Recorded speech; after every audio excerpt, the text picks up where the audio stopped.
Are you sick of watching life pass you by while others seem to move ahead with purpose and power?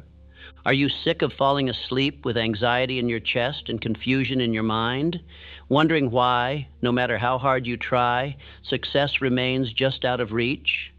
Are you sick of promising yourself tomorrow will be different, only to wake up the same? Are you sick of the excuses, sick of the doubt, sick of waiting for someone else to tell you you're ready? Good, because this moment, this night, is your turning point. From this night forward, you will not sleep like an ordinary man. You will sleep like a man who knows the truth. Your mind does not go to sleep when your body does. Your mind is active, always. Even now, as you listen, it is either shaping your destiny or sealing your defeat. There is no pause, no idle, no neutral ground. Your subconscious is always at work. The only question is, what orders are you giving it? You will not stumble into greatness by accident. You will not wake up confident, successful, and disciplined just because you wish for it. No man in history ever has. And yet most men live as if their thoughts are casual things, harmless, wandering, unimportant. But I say to you now, with all the force of experience and spiritual law, thought is power, thought is instruction, thought is the cause of every result, and thought never sleeps. When the body lies still, when the eyes close and the breath slows, your subconscious steps forward. It listens to everything you have planted during the day. And if you have planted nothing but noise, confusion, fear, or doubt, it will grow exactly that. You will become what you permit. You will rise or fall by what you have spoken in silence. So tonight we reverse that pattern. Tonight we plant on purpose. Tonight you will feed your mind like a master, not a drifter. This is not a game. This is not entertainment. This is the process by which men build empires, forge unshakable confidence, and become instruments of definite power in a world full of confusion. You are not here to be entertained. You are here to be transformed, and this transformation will not come by accident or in a single night. It will come by repetition, daily, nightly, unwavering repetition of thought, belief, and command. Just as water smooths stone through endless persistence, so too will your new thoughts carve out the man you have chosen to become. Every night you will listen. Every night you will repeat. Every night you will plant, and in the daylight you will walk taller. You will speak with clarity. You will act with direction, because your mind will no longer be an echo of fear, but a voice of authority. I will guide you through every part of the process. You will learn how to give commands to your subconscious. You will learn how to shape your identity while you sleep. You will learn how to replace fear with faith and confusion with order. You will learn to repeat the truths that build destiny. These next hours are not passive. They are not casual. They are sacred. As you lie back and absorb these teachings, your mind will absorb what your will affirms. Your voice will become your compass, and your belief will become your bridge from this moment to your ideal life. You are not just listening to a voice. You are listening to the future version of yourself who already knows success. You are listening to the identity that is waiting to be built. You are listening to a man who does not hope, he decides. So expect no miracles tonight. Expect instruction. Expect a new mental order. Expect a new voice in your own soul, a voice that says, I am the master of my fate. I demand of myself the highest standard. I feed my mind with power, faith, and certainty. I rise, I act, I persist, I do not turn back. Let this be the beginning of the end of doubt. Let this be the end of fear. Let this be the death of indecision and the birth of your definite purpose. Tonight you become the gardener of your own mind, and I will walk beside you, and let us begin. The subconscious mind never sleeps. It does not close its ears when you do. It does not rest when your eyes shut. Long after your body has sunk into stillness, your mind continues to take instruction. It listens. It absorbs. It executes. Silently, obediently, and without pause. Every man is giving orders, whether he knows it or not. He may not speak aloud, but his dominant thoughts speak for him. They whisper fear. They repeat doubt. They replay failure like a broken phonograph hour after hour until the mind accepts these patterns as reality and begins to build a life around them. You are never inactive. You are never not becoming something. Every thought permitted is a brick. Every emotion repeated is a blueprint. Every image you hold with feeling becomes form. This is not theory. This is law. And the law does not care if you know it exists. It will still build your future in its image. Understand this: the hours of sleep are the richest soil for mental planting. You have no resistance, no logic to block you, no environment to distract you, only suggestion, pure raw suggestion. And that suggestion, if repeated with faith, will shape the iron of your character and the gold of your results. Most men use this time to rehearse disaster. They fall asleep thinking of their failures, their debts, their regrets. They imagine worst-case scenarios. They reanimate arguments. They allow television, gossip, worry, or fatigue to pour weeds into the garden of their mind. And they wonder why they wake up no stronger than they slept. But you will do the opposite. You will take command. You will not allow the night to drift by uncontrolled. You will use these sacred hours to instruct your subconscious with purpose. You will give it clear, repeated, definite orders, spoken with emotion, reinforced with belief, and repeated until they are carved into your very identity. Henry Ford did not dream of failure before bed. He visualized entire assembly systems running efficiently before they were even invented. He imagined cars produced so cheaply that every man could own one. And he became what he believed, not because he hoped, but because he repeated it so often that his mind could not conceive otherwise. Thomas Edison did not fall asleep in fear. He often drifted into unconsciousness on his workbench, focused so intensely on solving problems that the solutions would arrive in the night. He gave orders before he slept, and those orders bore fruit. He believed success would come, and so it did, because he told his subconscious so. You will now begin to use the same law, and you will begin now, this very night, not with hope, not with doubt, but with calm authority and spiritual certainty. Speak to your subconscious as a general addresses his troops, as a king addresses his people, as a master addresses his servant. Say to yourself, I am the type of person who directs his mind. While I sleep, my future is forming. I feed my subconscious with faith, order, and belief. My rest is sacred. My rest is instruction. Let these words echo. Let them settle. Let them become the new rhythm of your internal voice. Do not speak them casually. Speak them with feeling. Speak them as if your future depends on it, because it does. Your subconscious is a receiver. It does not argue. It does not resist. It accepts what is repeated with emotion. It hears belief, it hears faith, and it obeys with divine exactness. This is why your results are never an accident. They are always a reflection of your dominant inner speech. The world has trained you to think passively. It has taught you that circumstances shape your life. But I tell you now, the truth is the opposite. Circumstance is the effect. Thought is the cause. And the cause is always under your command once you know how to give the order. What you attract is not what you want. It is what you believe, what you repeat, what you emotionally hold in the theater of your mind when no one else is watching. And it is this internal process that must now become conscious, disciplined, and definite. As you lie down tonight, I will instruct you to give yourself to this process with all your mental power. See your definite chief aim as already complete. Speak the attributes of your ideal self. Visualize the version of you who already commands wealth, health, order, confidence, and peace. Do not wait for it to feel real. Repeat until it becomes real. The man who waits for feeling before he acts is a drifter. The man who repeats truth until it becomes feeling is a master. You must master yourself before you can master results. And you must master thought before you can master self. Do not worry if it feels unfamiliar. All success is unfamiliar at first. You are building a new pattern. The old you was built through years of unconscious suggestion. You are now building the new you with deliberate thought, chosen affirmation, and repeated belief.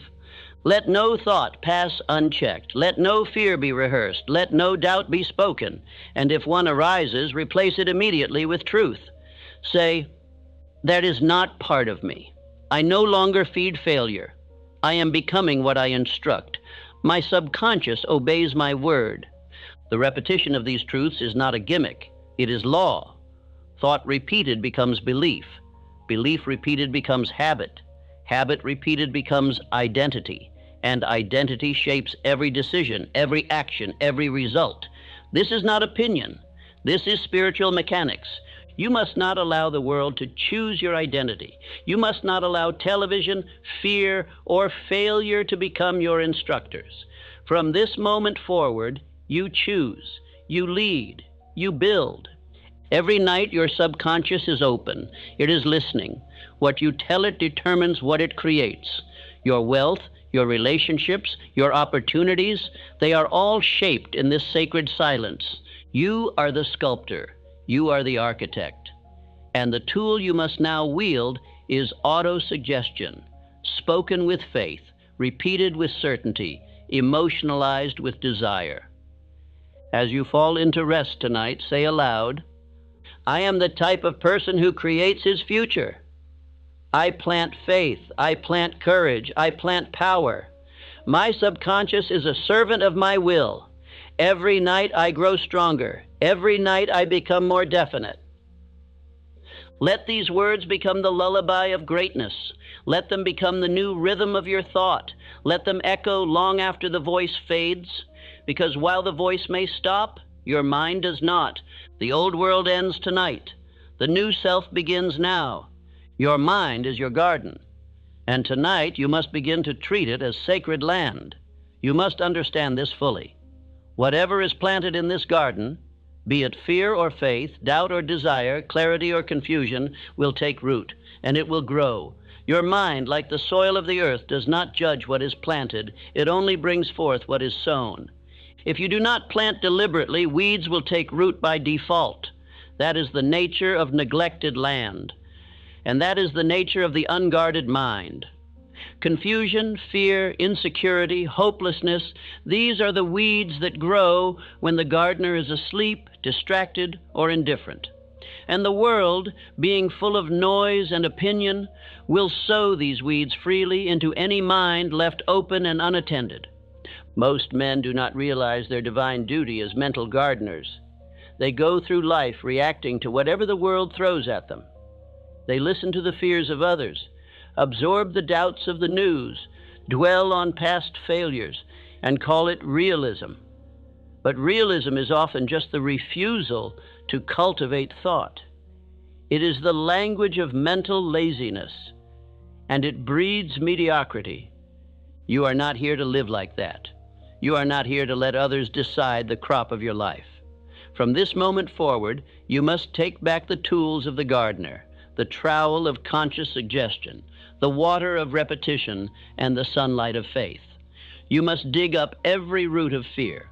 You must pull out every vine of hesitation. You must till the soil of your subconscious until it is ready to receive only what you have chosen to grow. Tonight, I ask you to walk through the garden of your mind. Close your eyes and see it. What is growing there? What images have you allowed to flourish? What beliefs have you tolerated that do not serve you? What stories have you repeated so many times that they now grow like trees, unchallenged? Now see yourself walking through that space with authority, with fire in your spirit. Begin to remove what does not belong. Uproot every phrase that starts with I can't. Burn every belief that was planted by those who gave up on their own dreams. Tear out the shame, the hesitation, the excuses, and the false identities. You are not the man others told you to be. You are who you decide to be. Once the ground is cleared, you must begin to plant. You must sow thoughts of strength, clarity, power, discipline, faith, and purpose. You must plant the belief that you are becoming the man who acts, the man who follows through, the man who does not drift, does not doubt, and does not quit. You must plant these truths night after night until they grow so large they crowd out all lesser thought. And how do you plant? You plant by repetition. You plant by affirmation. You plant by feeling. Speak these words aloud tonight with calm force and unwavering belief. I choose what thoughts grow in my mind. I am the gardener of destiny. I am the type of person who plants only what strengthens me. Every night, I cultivate the character I wish to become. These are not empty lines, these are seeds. And if you plant them now, if you return to them each night, they will grow. They will shape your language, your posture, your habits, your discipline, your boldness, your endurance, your success. But only if you repeat them, only if you feed them. You must also water them, and the water of the mind is repetition with emotion. Dry affirmations do nothing. But when you speak a truth with belief, with vision, and with feeling, you charge that seed with life. The subconscious responds not just to words, but to emotionalized thought. Thought soaked in belief becomes law. So visualize now. See yourself walking through the rows of your mental garden. See healthy trees of courage rising. See vines of persistence crawling up the trellises of your thought. See flowers of faith blooming where fear once lived. This is your new world. This is your private territory. Guard it, tend to it, visit it nightly. Do not allow weeds to return. If you catch yourself replaying failure, remove it. If you hear the voice of criticism, silence it. If fear tries to return, declare out loud, fear has no root here. This soil is sacred. It grows only power. I am no longer the man who tolerates weakness. Every seed I plant is worthy of harvest. This is not poetic talk. This is law. What you plant, you will harvest. And the harvest will come not by chance, but by cause. Do not expect tomorrow to look different if tonight you plant the same thoughts that built yesterday. You must become disciplined in your mental gardening. Every night must be a ritual, not a vague wishing, but a deliberate act of mental cultivation. This is your greatest work, more important than any meeting, any strategy, any opportunity, because all opportunity is filtered through your identity. And identity is built in the silence of repeated thought. The man who masters this becomes unstoppable. He walks into rooms with calm power. He speaks with certainty. He makes decisions swiftly. He persists with endurance, not because he is lucky, but because he has tended his mind like a sacred field and it bears the fruit of order. You must not leave this to chance. Most men never take this seriously. They let the weeds grow. They say, it's just a thought, not knowing that thought is the first cause of everything they will ever be. Do not be like them. Be the exception. Be the man who plants greatness and waters it daily. Now repeat these words as you prepare for rest. I do not allow weeds to grow in my mind. I plant only what I intend to become. I am the type of person who prepares for greatness in silence. My harvest is inevitable because my planting is deliberate. You are not simply listening to a speech. You are reprogramming the very soil of your destiny.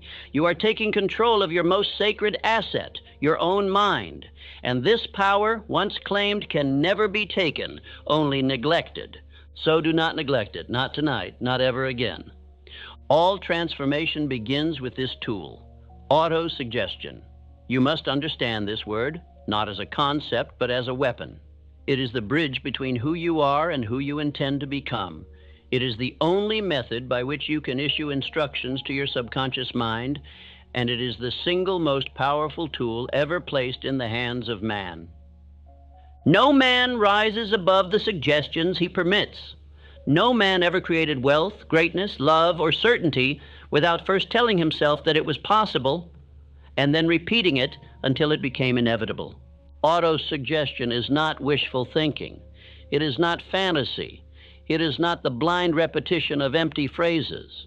Auto-suggestion is self-command, issued with belief, repeated with persistence, backed by desire, and absorbed by the subconscious through emotion. You are always suggesting something to yourself. The only question is, are you choosing it, or are you letting the world do it for you? Most men walk through life under the control of other people's suggestions. Their teachers told them they would never be leaders. Their parents told them to play it safe. Their friends mocked their ambition. Society whispered, "Be realistic." And so, without realizing it, they accepted these ideas and made them their own. And what they accepted, they became. But you will not live by suggestion from the outside. You will live by instruction from within. You will speak words not of fear, but of faith, not of limitation, but of power. And you will repeat those words until your mind has no choice but to obey. Let me make this clear. Repetition is the key to mastery. Repetition is how the subconscious mind learns. It is how new beliefs are installed. It is how confidence is built. It is how desire becomes belief and belief becomes action. And it is how you will rewire your very identity. Henry Ford was not the smartest man in the room. He was not the wealthiest man to start, but he was the most definite. He suggested to himself, day and night, that he could build a car affordable to every man. And he repeated that belief until it shaped his reality. When others said it couldn't be done, he said, "Whether you think you can or you think you can't, you're right." That was not just a saying. That was a philosophy rooted in autosuggestion. The same was true for Andrew Carnegie. He repeated to himself that he would dominate the steel industry, and he did. He told himself he would give away more money than any man who had ever lived. And he did that too. Before any act, before any result, there was belief. And before belief, there was repeated suggestion. You must now build the same habit, but not once a week. Not only when you feel like it, you must do it every night with intention until the very walls of your mind echo your command back to you in the morning. Here is your truth. If you do not give your mind instructions, it will obey the suggestions of fear, failure, and fatigue. If you do not speak belief into your soul, the world will whisper confusion into your spirit. If you do not affirm strength, your mind will default to weakness. You are the commander. You are the voice of authority. You are the master issuing orders to the most powerful assistant in existence, your own subconscious. And this assistant never questions. It accepts whatever is repeated with emotion, and it builds your results accordingly. Let us now make this practical. Each night, as you lie down to rest, you must begin your autosuggestion ritual. Do not wait until you feel like it. That is the mistake of the average man. You speak the truth until you feel it. You repeat the words until they become real. You plant the belief until it grows deep enough to sustain itself. The subconscious mind accepts only that which is repeated persistently and emotionalized with belief. This means you must speak your affirmations with feeling. You must believe that what you say is already becoming true. You must speak not as a beggar hoping for change, but as a king declaring what shall be. Here is your nightly command. I am the type of person who reprograms himself nightly. I use repetition to build identity. I speak truth to my subconscious and it obeys. My words create who I am becoming. I repeat what is powerful. I reject what is weak. These are your tools, and you will use them with discipline. Now let us go deeper. What should you be suggesting? What is worthy of your nightly repetition? Only this, the man you intend to become. Describe him clearly. Speak of his courage. Speak of his certainty. Speak of his wealth, his clarity, his discipline. Do not speak of what you want. Speak of who you are. Because if you suggest to your mind that you want something, it will believe you do not yet have it. Instead, declare, I am, I do, I act, I follow through, I persist, I lead, I build, I create. Speak in the language of identity, not desire, and repeat these declarations until your subconscious begins to form the corresponding habits, the matching attitudes, the aligned decisions, and it will, because that is its nature. Let us pause and make this more specific. Take your definite chief aim and reduce it to a single clear statement. Speak it out loud. Feel it. Visualize it. Repeat it. Say, I demand riches of life with definite purpose. I am building a fortune through clear action and persistent faith. I do not hope. I do not wait. I act with purpose and power. These are not dreams. These are commands. You are programming your system, and the system will respond. Every repetition plants a deeper seed. Every night waters the garden. Every phrase carved into your mind becomes a permanent groove, and that groove becomes character.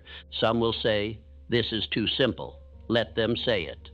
They are the ones who complicate their failure while mocking the simplicity of success. Great men do not require complex formulas. They require clear commands repeated faithfully. That is the work. That is the way. Now let us address doubt. At first your mind may resist. You may say the words and feel no change. That is to be expected. Your old identity has years of repetition behind it. You are not fighting an enemy. You are replacing an outdated pattern. And patterns yield to persistence. The subconscious yields to new orders, not once, but through habitual suggestion. So tonight you begin, and tomorrow night you continue. You will no longer drift. You will no longer permit random thoughts to lead you. You are the master of your mind, and you will act like it. You will speak truth. You will affirm power. You will build a new identity, brick by brick, line by line, word by word. Say aloud now, I do not leave my identity to chance. I build myself through repetition. Auto-suggestion is my tool. I use it with discipline. Every word I speak plants a law within me. You are no longer a slave to old belief. You are no longer a mirror of the world around you. You are the origin of your new self. And this new self is born in the silence of sleep, through the voice of repetition, through the law of suggestion, through the faith of a definite man. Let us seal this with your nightly affirmation sequence. Speak these aloud now and carry them into your subconscious as you fall into rest. I am the architect of my mind. I suggest strength, clarity, and direction. I persist in belief until my identity is forged. I am becoming all I choose to become. I speak power. I speak discipline. I speak destiny. This is the law. This is the method. This is the medium of power. What you see in your mind with emotion, you become in your life with certainty. This is not imagination. This is spiritual architecture. Your subconscious does not distinguish between real and vividly imagined. Whatever you visualize with belief, it accepts as fact and begins at once to translate into results. Visualization is not idle daydreaming. Visualization is instruction. It is rehearsal. It is blueprinting your inner world so the outer world must conform. Most men never understand this law. They hope, they wish, they vaguely want success, but they never sit down and see it. They never give their subconscious the image it needs to follow. And a mind without image becomes a life without direction. Tonight you begin a new ritual, the nightly vision of your future self. This vision is not casual. It is not abstract. It must be clear, emotional, and repeated. You must begin to live mentally inside the image of the man you intend to become until the subconscious, obedient and exact, builds him into reality. You become what you visualize nightly. You become what you repeat emotionally. You become what you instruct your mind to see again and again, until no other image can survive. Let me explain why this works. The subconscious mind operates in pictures. When you speak affirmations, you are using words, but those words carry images, and those images carry emotion, and it is the emotion that penetrates deepest. If you visualize yourself succeeding but feel weak, the subconscious hears weakness. But if you visualize with certainty, if you feel what it is like to already be the man you choose to be, that feeling becomes law. The subconscious moves mountains to make it so. Every night before you sleep, you must build the vision. See yourself already living the life your definite chief aim requires. Where do you live? How do you speak? What kind of posture do you hold? What decisions do you make? How do others respond to your presence? This is not fiction. This is construction. You are forming the mold into which your mind will pour your future. This practice is not new. I used it myself when I sought to form the principles of this very philosophy. I built an invisible council in my imagination. Men I admired: Abraham Lincoln, Napoleon Bonaparte, Ralph Waldo Emerson, Elbert Hubbard, and others. I imagined sitting with them nightly. I heard their voices. I watched them speak. I asked them questions. And over time, the qualities they embodied began to take root in me. That is not magic. That is visualization, practiced with faith. And it works because the subconscious makes no distinction between real mentorship and imagined instruction, so long as the feeling is strong and the repetition is daily. You must now create your own invisible council. Choose 5 men whose attributes you admire. They may be historical, personal, or symbolic. Choose one for courage, one for clarity, one for vision, one for calm, one for wealth. Give them names. See them seated at your table. Imagine their faces. Hear their voices. And every night before rest, enter the chamber of your own mind and sit among them. Let them advise you. Let them affirm you. Let their strength become your standard. This practice will feel unusual at first. That is because you have never been taught to use your imagination as a tool of discipline. Most use it for worry, for fantasy, for regret. But the disciplined man uses imagination to program his future. And you must do the same. Now begin this exercise with me. Close your eyes. See the room. See the table. See your counsel seated with you. See yourself as you wish to be, strong, certain, decisive. Hear yourself speak. Hear the confidence in your tone. Hear your counsel nod in approval. Let the emotion rise. Let the vision become vivid. Let the image become unforgettable. This is the identity you are building. This is the future you are claiming. This is the image you will carry into your sleep and in time into your waking life. Let us now fix this vision with your spoken word. Repeat with feeling. I am the type of person who sees clearly before acting. I visualize success, and so I create it. My imagination is not fantasy, it is instruction. I build the image of my ideal life, and my mind obeys. What I see nightly, I become daily. Do not skip this step. The mind does not follow hope, it follows pattern. And pattern is built by repetition of image and word over and over until there is no room for the old self to remain. You must be consistent. Every night, return to your vision. Make it clearer. Make it stronger. Add detail. Add emotion. Rehearse it like a master. See yourself waking with purpose. See your day unfolding with power. See obstacles dissolve before your decisiveness. See yourself as the man who follows through. You are not rehearsing fiction. You are engraving identity. You are building the internal structure for external success. Do not expect the world to offer you more than your inner world can hold. Expand your vision, and your world will expand to match it. Some will mock this process. Let them. They live by accident. You are now living by design, and design begins in the mind. The greatest achievers in history were masters of internal vision. Carnegie saw the steel empire long before he built it. Edison saw the electric light long before it lit a room. Rockefeller saw financial dominion long before the world recognized his name. Each of them held a mental image that burned into their subconscious until they were compelled to act in harmony with it. You must now do the same. Every night return to your picture, speak its truth, feel its presence, live inside its energy, and in time the subconscious will accept no other alternative. You will begin to act as the man you have imagined. You will speak like him, walk like him, decide like him, and in time you will be him. Now say this with me. I am the man I have seen in my mind. I live from the vision, not from memory. I do not hope, I instruct. I do not wonder, I create. I become what I visualize, and I visualize nightly. These words are seeds. Your mind is the soil, and your future is the harvest.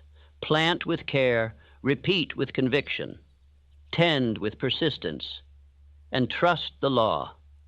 Tonight you have begun to use the same faculty that built empires and transformed the course of history. The difference between the masses and the great is not talent. It is the will to hold a vision when others drift. You now hold that vision. You now walk with purpose. You now create your world from the inside out. You do not become successful by wishing. You do not become disciplined by accident. You do not become confident by chance. You become these things because night after night, in the hidden silence of your inner world, you are instructing your subconscious who you are.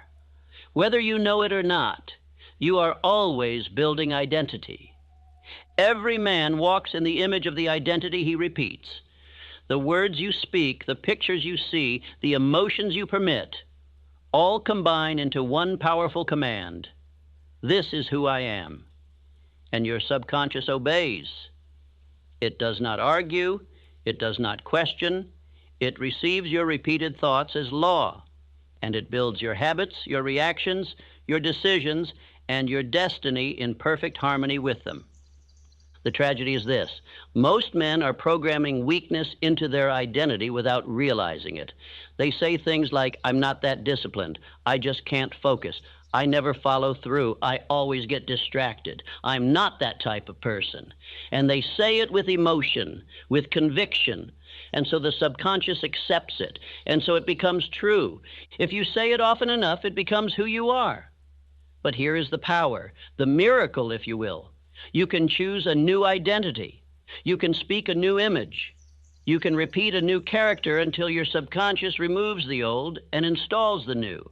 And this change begins not in public, not in performance, not in the presence of applause, but in silence, in solitude, in sleep.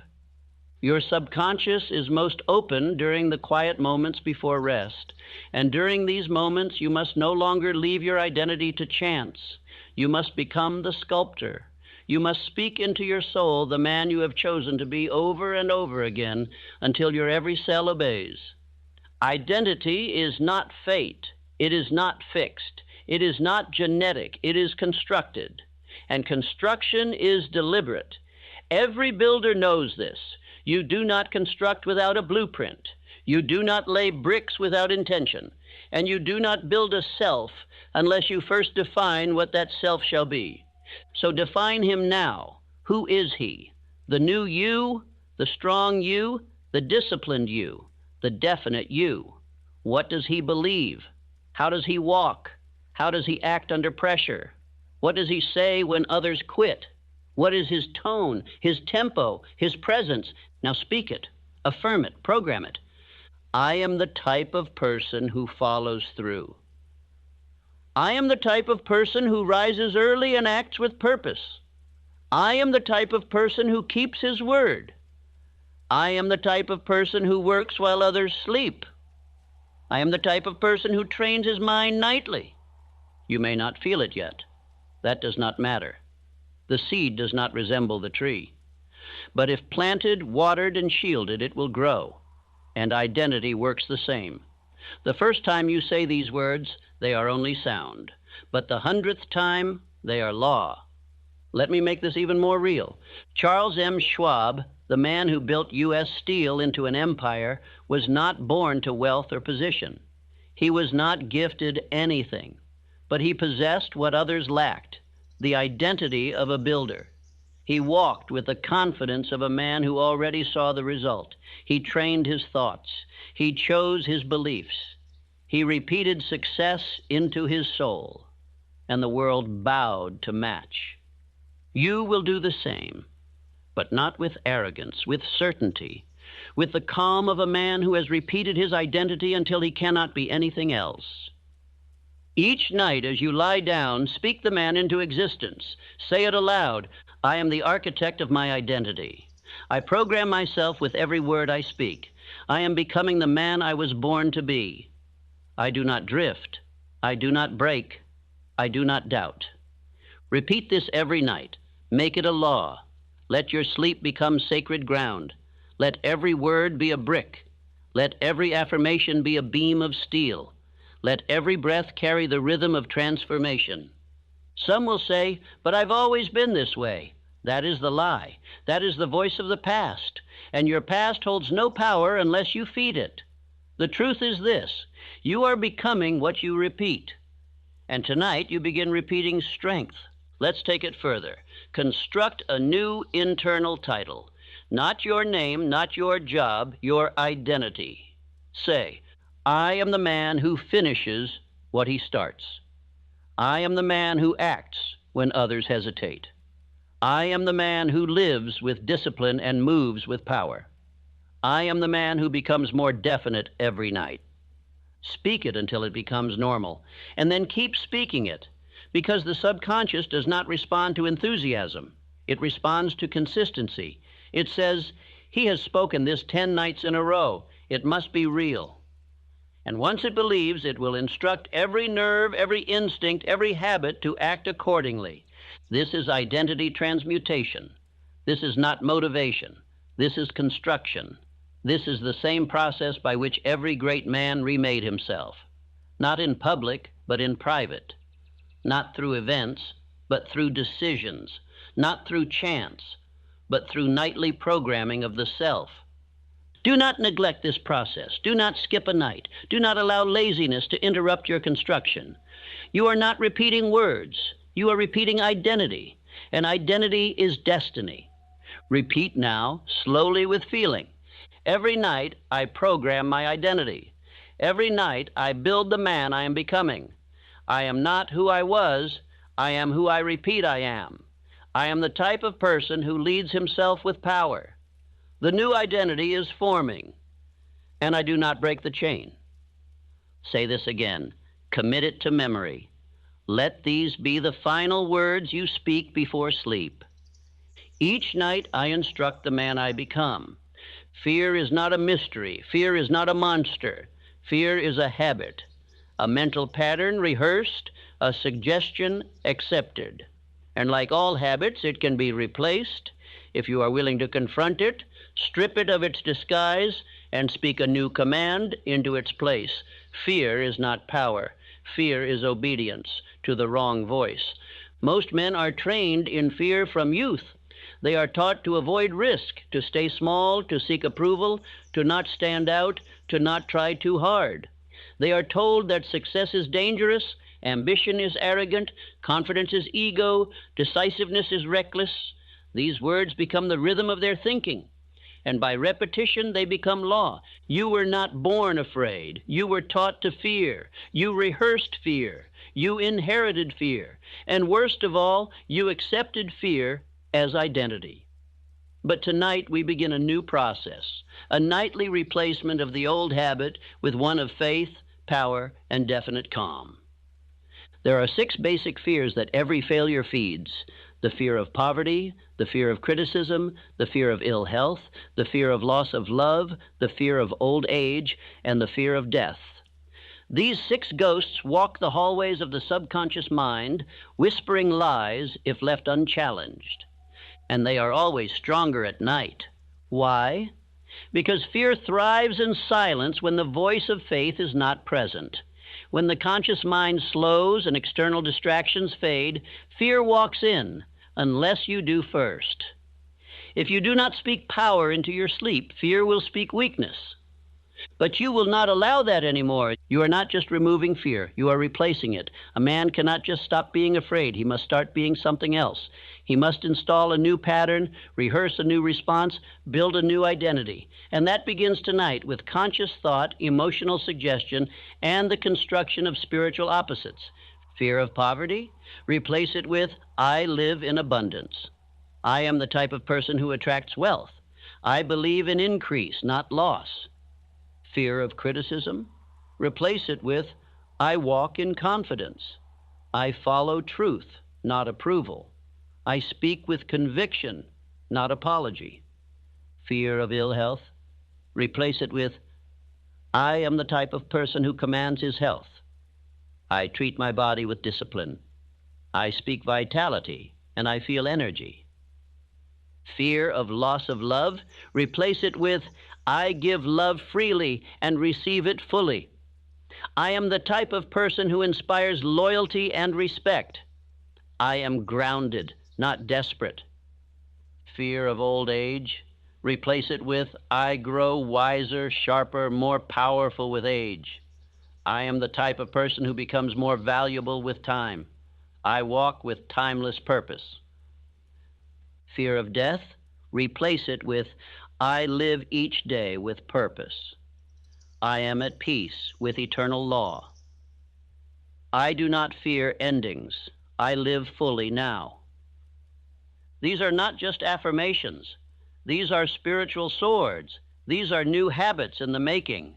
And the only way to form a habit is by repetition, especially in the hours when your will is quiet and your subconscious is open. You must now create a nightly ritual, a fear replacement sequence. Each evening, you will identify one fear. You will name it. You will confront it. And you will speak 3 powerful truths to overwrite it. Do not skip. Do not delay. Do not negotiate with fear. You command it. You replace it. You rewire your mind with law. Let us now say the full sequence aloud. Speak it with calm force.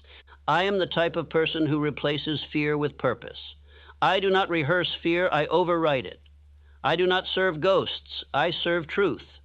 Fear is not welcome in my subconscious. I repeat faith until fear fades. Understand? Fear is a shadow. It has no life of its own. It borrows breath from your attention. Withdraw your attention, replace it with command, and fear dies. But you must be consistent. You must speak courage even when you don't feel it. You must rehearse boldness until it becomes natural.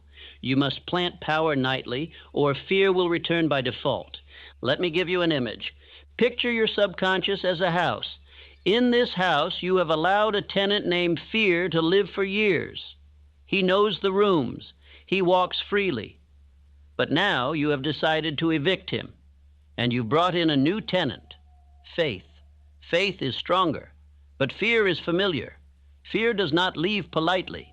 He will knock. He will plead. He will try to enter again through old thoughts. Do not let him back in. Lock the doors of your mind with new language. Install the alarm system of repeated affirmations. Stand at the threshold each night and say, only faith lives here now. And in time, fear will forget your name. You are not weak. You are not broken. You are not a victim of your thoughts. You are the builder. You are the gardener. You are the commander. And you are now installing a new mental operating system, one where fear is replaced with spiritual certainty. Even Abraham Lincoln, one of the strongest minds in history, faced fear. He lost children. He faced public hatred. He suffered depression.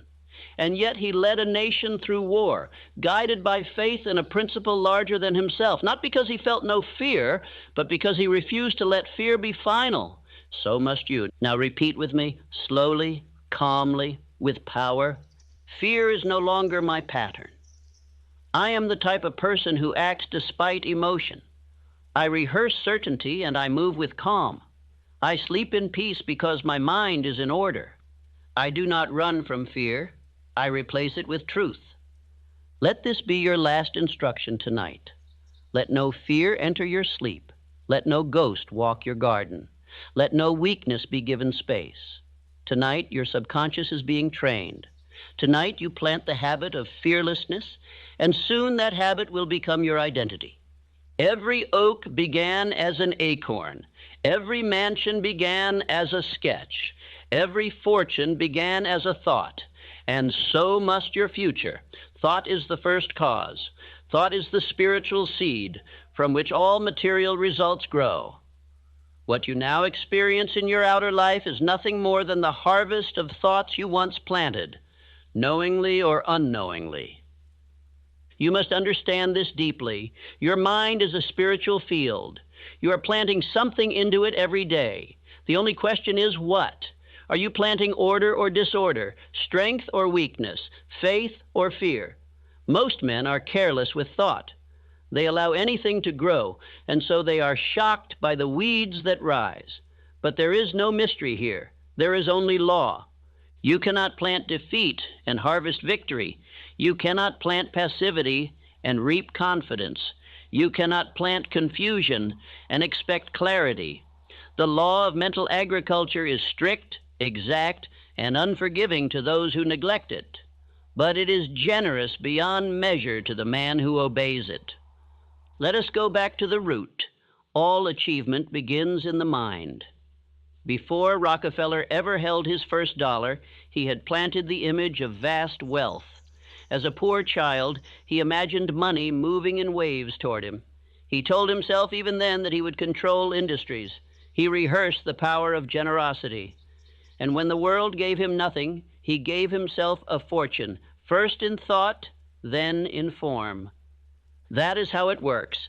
The outer must mirror the inner. It has no choice. Your reality is nothing more than the organized reflection of your repeated beliefs. This is why I tell you, guard your thoughts like treasure.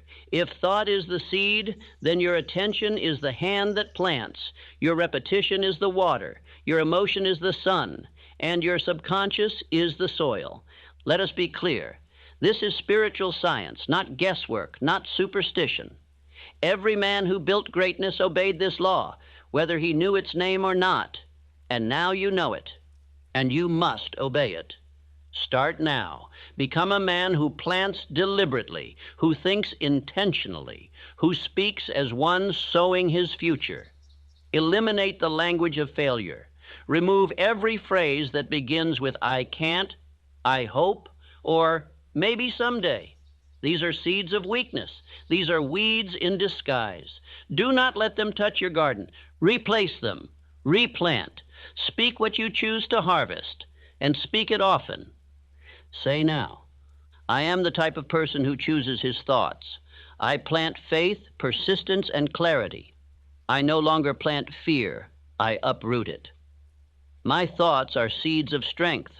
I expect a great harvest because I have planted great belief. Each night before sleep, review the field of your mind. What thoughts have you allowed today? What images have you rehearsed? What emotions have you encouraged? If you do not like the answers, do not panic. Simply replant. The beauty of thought is that it obeys instantly. The moment you choose a new one and repeat it, the soil receives it. The moment you speak belief, the old weed begins to wither. The moment you affirm a new truth, the process begins, but you must persist. The farmer does not plant once and expect fruit tomorrow. He waters, he returns, he protects. So must you. Speak your affirmations nightly. Visualize the harvest. Repeat the truth. Do not waver. The fruit will come. Let us speak more truths now. Let us plant power. I am the type of person who speaks only what I wish to become. I do not permit random thoughts to rule me. I plant on purpose. I think with precision. My mind is sacred soil, and I treat it with honor. Everything I harvest tomorrow, I am planting tonight. Let me give you an image. Imagine a man who owns a plot of perfect, fertile land. The soil is rich. Anything planted will grow, good or bad. But the man is lazy. He throws scraps, weeds, and poison into the dirt. He allows strangers to toss in garbage. He lets wind and animals carry in decay. And when he sees his land overrun with rot, he weeps and curses the soil. That man is the common thinker, and you must not live as he lives. You must be the master cultivator. You must rise with purpose and plant with intention. You must say, "This land is mine, my mind is mine, and I will grow only what builds my life." That is the voice of mastery, and that is now your voice. Let us fix this deeper with repetition. Say, "I am not careless with thought. I do not allow others to plant in my mind. I plant with faith and water with repetition. My thinking is not passive, it is productive. I think like a builder, I plant like a master." Understand this, even your self-talk is seed. When you speak, your subconscious listens. When you complain, it takes orders. When you affirm, it builds. When you visualize, it shapes. Your results are not random, they are grown, and you are the grower. No more excuses, no more hoping, no more wondering. You are the farmer. You are the cause. You are the planter of destiny. And every night, your field lies open. And now, you will plant like a king. Indecision is the slow death of all dreams. It is the silent killer of destiny. It is the cause of broken potential, abandoned plans, and men who live beneath their power. Nothing destroys ambition faster than hesitation, and nothing restores power faster than a single bold decision followed by consistent action. You must train yourself to become a man who decides, who moves, who does not pause and circle the same thought for weeks, months, years. A man who decides builds momentum. A man who delays surrenders his will, and no man can command his subconscious while doubting himself. Decision is not a moment. It is a habit. It is the muscle of the mind. And like all muscles, it grows through use. Each night, as you prepare for rest, you must practice decisiveness in thought. You must say to your subconscious, "This is what I want. This is who I am. This is what I will do." No more vague intentions. No more emotional flip-flopping. No more pretending you need more time. Time is not your answer. Decision is. You do not need more certainty. You need more commitment.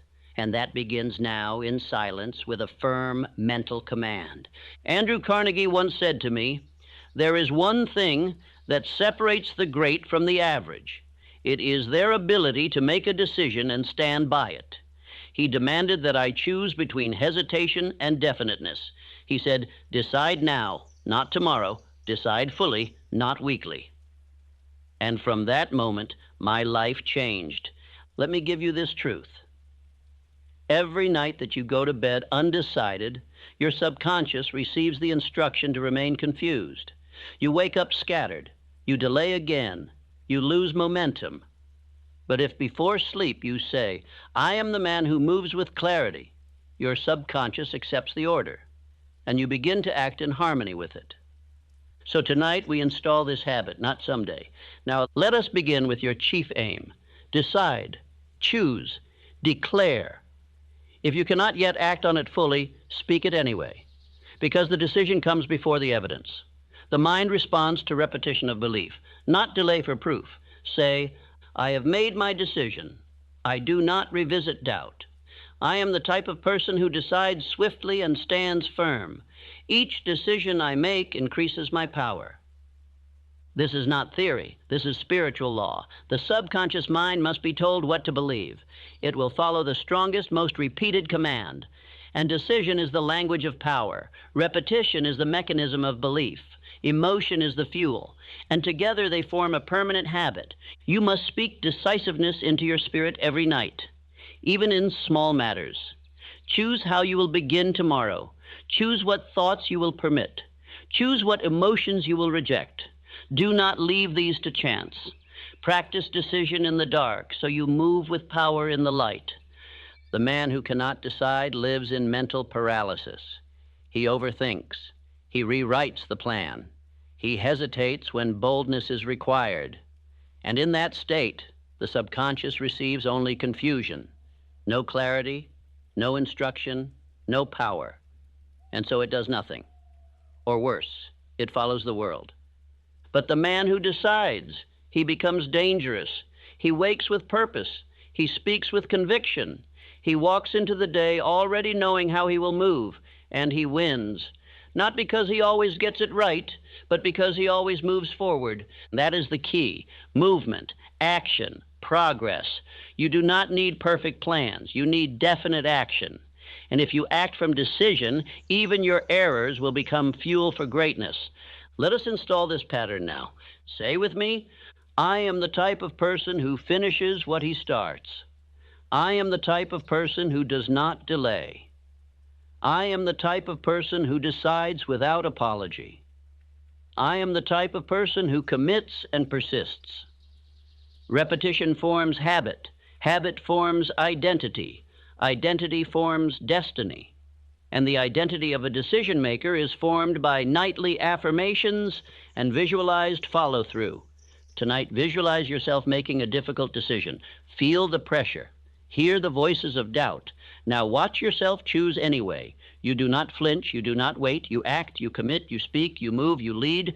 Now see the result. Watch how everything begins to respond. Your world changes because your energy has changed. Your posture is firmer. Your voice is clearer. Your actions are faster. Why? Because the man who decides becomes magnetic. Indecision repels opportunity. Decision attracts it.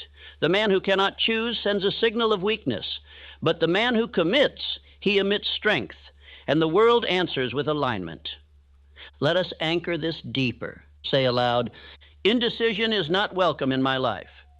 I do not rehearse options. I act on what I choose. Every night I reinforce my commitment to purpose. My decisions shape my character, and my character shapes my fate. Do not underestimate this. Each small act of decisiveness becomes a brick in the structure of mental dominance. And each hesitation becomes a crack. You are not fragile. You are not confused. You are not a man who second-guesses himself into failure. You are a builder, a decider, a leader, a man of mental certainty. From this night forward, you will no longer drift. You will no longer say, I don't know. You will speak clearly. You will act with urgency. You will think in a straight line. And you will be a man others follow, not because of luck, but because of decision. Now repeat. I decide, I act, I move. I am not confused, I am clear. I am not hesitant, I am bold. I do not delay, I execute. Desire is the spark. Decision is the ignition. But persistence is the fire that cannot be put out. Without persistence, all dreams remain invisible. All plans remain on paper. All potential remains locked in the mind of a man who could but never did. Persistence is not emotion. Persistence is not motivation. Persistence is the daily return to your purpose when no one claps, no one cheers, and no visible result rewards you. It is the unseen work that turns the imagined into the inevitable. It is the force that tells your subconscious, this is not a wish, this is law. Understand this, you will be tested. Delay will come, resistance will whisper, disappointment will knock, fatigue will try to soften your fire, but none of these things can break the man who has trained his subconscious to persist. Because his power does not come from circumstances. It comes from decision, and he has repeated that decision so many nights in a row that it is now who he is. You must become that man. Edison failed over 10,000 times. He did not call it failure, he called it instruction. He said, I have not failed. I have just found 10,000 ways that will not work. That is persistence, that is identity. That is a man who trained his mind through repetition to expect the invisible to become real. Ford was mocked, Carnegie was doubted, Lincoln was defeated time and again, but they returned to the vision. They returned to the plan. They returned to the work, not because it was easy, because it was non-negotiable. And that is how you must train your mind, to return, to repeat, to replant, to keep pressing when nothing moves, because persistence rewires the subconscious. Each act tells your inner world, this is real. And once the subconscious accepts that, your entire being begins to operate in harmony with your aim. Tonight you must repeat to yourself, not softly, but with strength, I am the type of person who persists until he succeeds. I do not give up. I do not slow down. I do not disappear. I return daily. I return nightly. I return always. I am relentless. I am certain. I am unwavering. These words are not decoration. They are fuel, and you must speak them into the fire of your soul until they no longer sound like affirmation, but like truth. Let us now speak about time. Most men measure progress by how quickly they see results, but the master builder understands that delay is part of the process. You cannot reap in the same season you sow. If you plant wealth tonight and dig it up tomorrow to check the roots, you have killed the process. Faith is needed, yes, but even faith must be accompanied by persistence. So when the days are quiet, persist. When others forget their goals, persist. When the old habits knock on your door, persist. When your mind says, maybe I'm not cut out for this, say, I persist until I succeed. The subconscious does not respect the man who gives up, but it builds monuments for the one who keeps showing up. Let us now practice the ritual of mental return. This is your nightly reinforcement of action. You will say this every night until it becomes your spine. No matter how I feel, I return. No matter what I see, I act. No matter how long it takes, I endure. My mind is trained to persist. Now visualize. See yourself building a wall. You lay one brick each day. You do not look at the entire wall. You focus on the brick. And each night before sleep, you see the wall growing. You feel the progress. You trust the system. That is persistence. That is momentum. That is how the invisible becomes visible. Do not fall for the trap of impatience. That is a temptation of the weak. The world will try to convince you that if it does not happen fast, it is not working. But the truth is this: if you are acting, repeating, and believing, it is always working. You must anchor your soul in the truth that progress is inevitable when effort is consistent. So say with me now, I do not measure by speed. I measure by direction. I plant daily, trust deeply, and harvest in time. I act in faith, persist through silence, and expect results. I am not shaken. I am not moved. I am not deterred. Every great man was once laughed at, doubted, criticized, ignored, but he continued. He spoke belief. He acted again. He returned to his purpose with blood in his eyes and faith in his heart, and the world yielded, not to his talent, but to his persistence. You are now becoming that man. Let this be your identity. I am the type of person who never quits. I return when others rest. I continue when others stop. I persist when others complain. I finish what I start. This is how mountains are moved, not in one day, but in thousands of small movements, each one powered by persistence.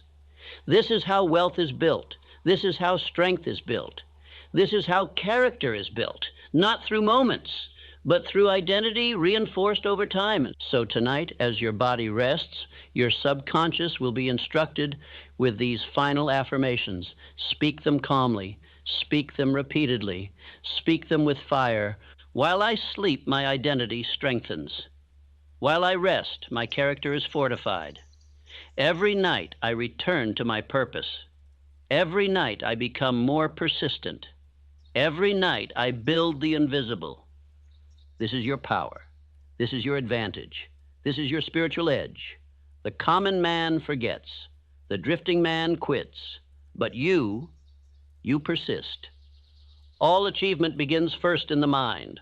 All riches are born in thought, given form by clarity, and sustained through organized planning. Without a plan, desire is nothing but noise. Without structure, faith is scattered. Without direction, even the most powerful ambition collapses into frustration and fatigue. And so I say this to you plainly. You must begin each night with order in your mind, not chaos, not confusion, not emotional drift, but the firm clarity of a man who has charted his course and intends to arrive. This principle is often misunderstood. Men think planning is something you do once, a document, a goal sheet, a strategy you write and file away. But I tell you, planning is a nightly ritual. It is mental preparation. It is spiritual alignment. It is the architect sitting with the blueprint every evening and saying, let me see clearly, let me move deliberately, let me build precisely. Most men live reactively. They wait to see what the day brings. They stumble into tasks. They respond to others. And they wonder why their dreams grow no closer. But the man of success plants his actions the night before. He visualizes his day. He sees it unfold. He orders it. And in the morning, he executes what was already rehearsed. You must now become that man. You must end each day not with random thought, but with mental architecture. You must ask, what is my priority? What is the next action toward my definite chief aim? What must be done? What must be removed? What must be scheduled? Then you see it, you feel it, you plan it, and you command your subconscious to act upon it. Because the subconscious builds in silence. It does not wait for daylight. It works while you rest. And it works best when you give it clear, definite, emotionalized instruction. Say this now. I do not wait for order. I create it. I am the type of person who ends each day with a plan. My subconscious executes what I feed it. My results follow my structure. I do not wander. I construct. Let me share with you a story. William Wrigley, Jr., the chewing gum magnate, did not begin with brilliance. He began with focus. While others scattered their efforts across many ventures, he chose one idea: make gum. Sell it better than anyone. And he created a simple, organized plan to market it persistently, everywhere, always. The world mocked it. They said, it's just gum. But he said, it's my purpose.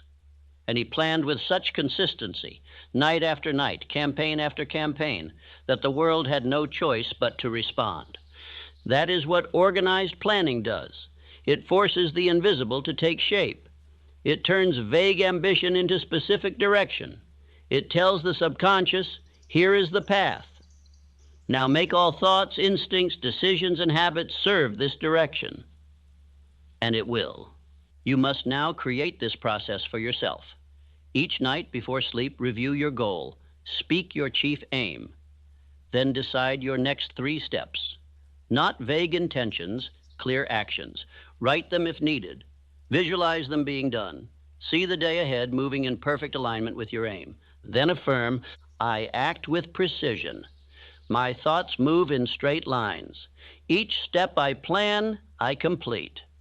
Each plan I repeat becomes identity. This is not just about scheduling. This is about identity construction. The man who plans nightly begins to see himself differently. He no longer drifts. He no longer delays. He moves with calm certainty because his days are already decided before they begin. Your subconscious loves direction. It thrives under instruction, but it shuts down under chaos. If you do not plan, your mind will fill the space with emotion. It will default to fear, laziness, confusion, or distraction. But when you give it structure, you give it power. Now let us take this further. I ask you to begin each day in your mind the night before. Do not wait until morning. The morning should be execution. The night should be instruction. Each evening say, tomorrow I will rise at this time. I will act on these priorities. I will not respond, I will lead. I will not forget, I have already decided. Then see it. See yourself rising strong. See yourself completing your tasks. See your actions aligned with your vision. Rehearse the victory until it feels familiar. Then sleep. Your subconscious will take over. It will spend the night preparing your mind, strengthening your will, sharpening your intent. This is how leaders think. This is how winners act. Not with emotion, but with design. Not with stress, but with order. And that order is built night after night until it becomes the atmosphere of your identity. Let us now speak this truth together. I organize before I act. I visualize before I perform. I plan with certainty. I execute with calm. I do not wait for motivation. I build structure. You must now treat planning as sacred.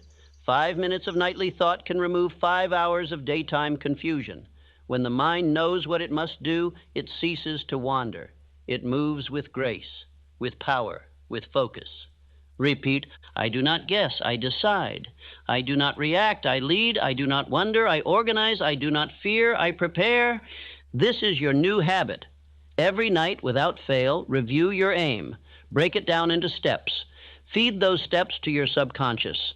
And trust the system, trust the process, trust the law. Because the law says whatever is repeated with clarity and emotion must be built into action. This is the foundation of your future. Knowledge is not power. Let no man deceive you. Knowledge is only potential power. It becomes real power only when it is organized, specialized, and acted upon with persistence. And the most powerful knowledge is not gathered in noise. It is absorbed in silence. You live in a world overflowing with information, but very few ever transform because they are not absorbing with purpose. They are collecting facts. But facts without direction are like bricks without mortar. You must turn knowledge into instruction. You must decide what you are building, and then absorb only that which supports your structure. That is why I tell you this. Every night before sleep, feed your subconscious with specialized knowledge. Not noise, not distraction, not commentary. Read something with power. A paragraph from a proven book, a sentence from a wise man, a principle from this very philosophy. Then let your subconscious do the rest. The conscious mind digests facts, but the subconscious absorbs impressions. It stores emotion. It builds patterns, and it does not sleep. As your body rests, your inner world continues. And if you feed it silence, focus, and truth, it will turn simple knowledge into applied power. This is not theory. This is how every great thinker trained his mind. Thomas Edison did not cram books. He studied purposefully, and then he let his subconscious connect the unseen parts. That is why he slept on his workbench. He understood that the real work began after the reading, when the subconscious began its construction. You must now apply this principle. 10 minutes before sleep, read something powerful, not a full book, a focused idea, a tool, a truth. Then close the book and meditate on the idea. Reflect on how you can use it. Speak it aloud. Let it echo. Then fall into sleep. This practice, done consistently, will yield more wisdom than 1,000 unread volumes. Why? Because it is digested knowledge. It is processed in silence. It becomes part of your mental machinery. Let us now declare this truth. I am the type of person who absorbs knowledge silently. I read with purpose. I reflect with discipline. What I read before sleep becomes part of who I am. I do not collect. I internalize. Let me now tell you of a man whose writings did just that. Elbert Hubbard, a thinker, a printer, a philosopher. His essays were short, but they were potent. When I read his words before bed, I did not just read them. I listened to them. I sat with them. I repeated them in my mind, and they changed me, not because of their size, but because of their concentration. That is the key. Concentrated, repeated, and reflected instruction. You must now choose what wisdom is worthy of shaping you. Do not flood your mind with endless noise. Choose one page, one idea. Read it. Then sit with it. Then sleep. And the subconscious will transform it from theory into power. Say aloud, I am not entertained. I am instructed. I am not distracted. I am built. I read with discipline. I absorb with silence. My subconscious learns while I rest. Each night before you lay down, ask, what truth shall I build into my foundation tonight? And once you've chosen it, make it personal. Turn it into an affirmation, a command, a mantra. Say it again and again, with emotion, with belief, with intent, then fall into sleep. Let the silence carry it deep. Let the stillness embed it. Let the subconscious receive its orders. And do this again and again and again, until knowledge is no longer external, it is internal. It is part of your operating system, it is automatic, it is identity. This is how wisdom becomes character. Let me give you a ritual.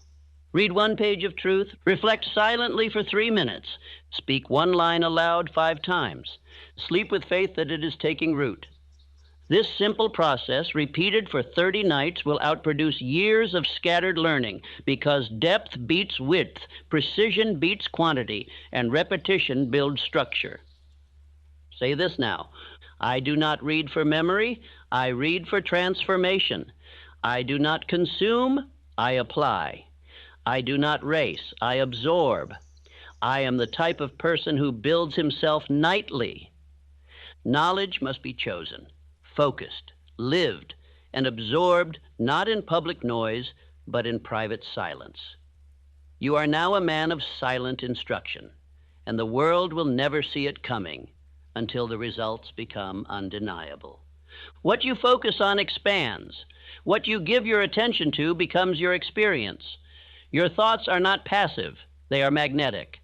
And the man who learns to control his attention becomes a force the world cannot ignore. Controlled attention is spiritual magnetism. It draws ideas, people, and opportunities into alignment with the image you hold in your mind. The majority of men suffer from mental drift. Their minds wander like leaves in the wind, caught by every noise, every fear, every flashing desire. They change their aim weakly. They start and stop. They hope without holding focus, and they are shocked when nothing ever materializes.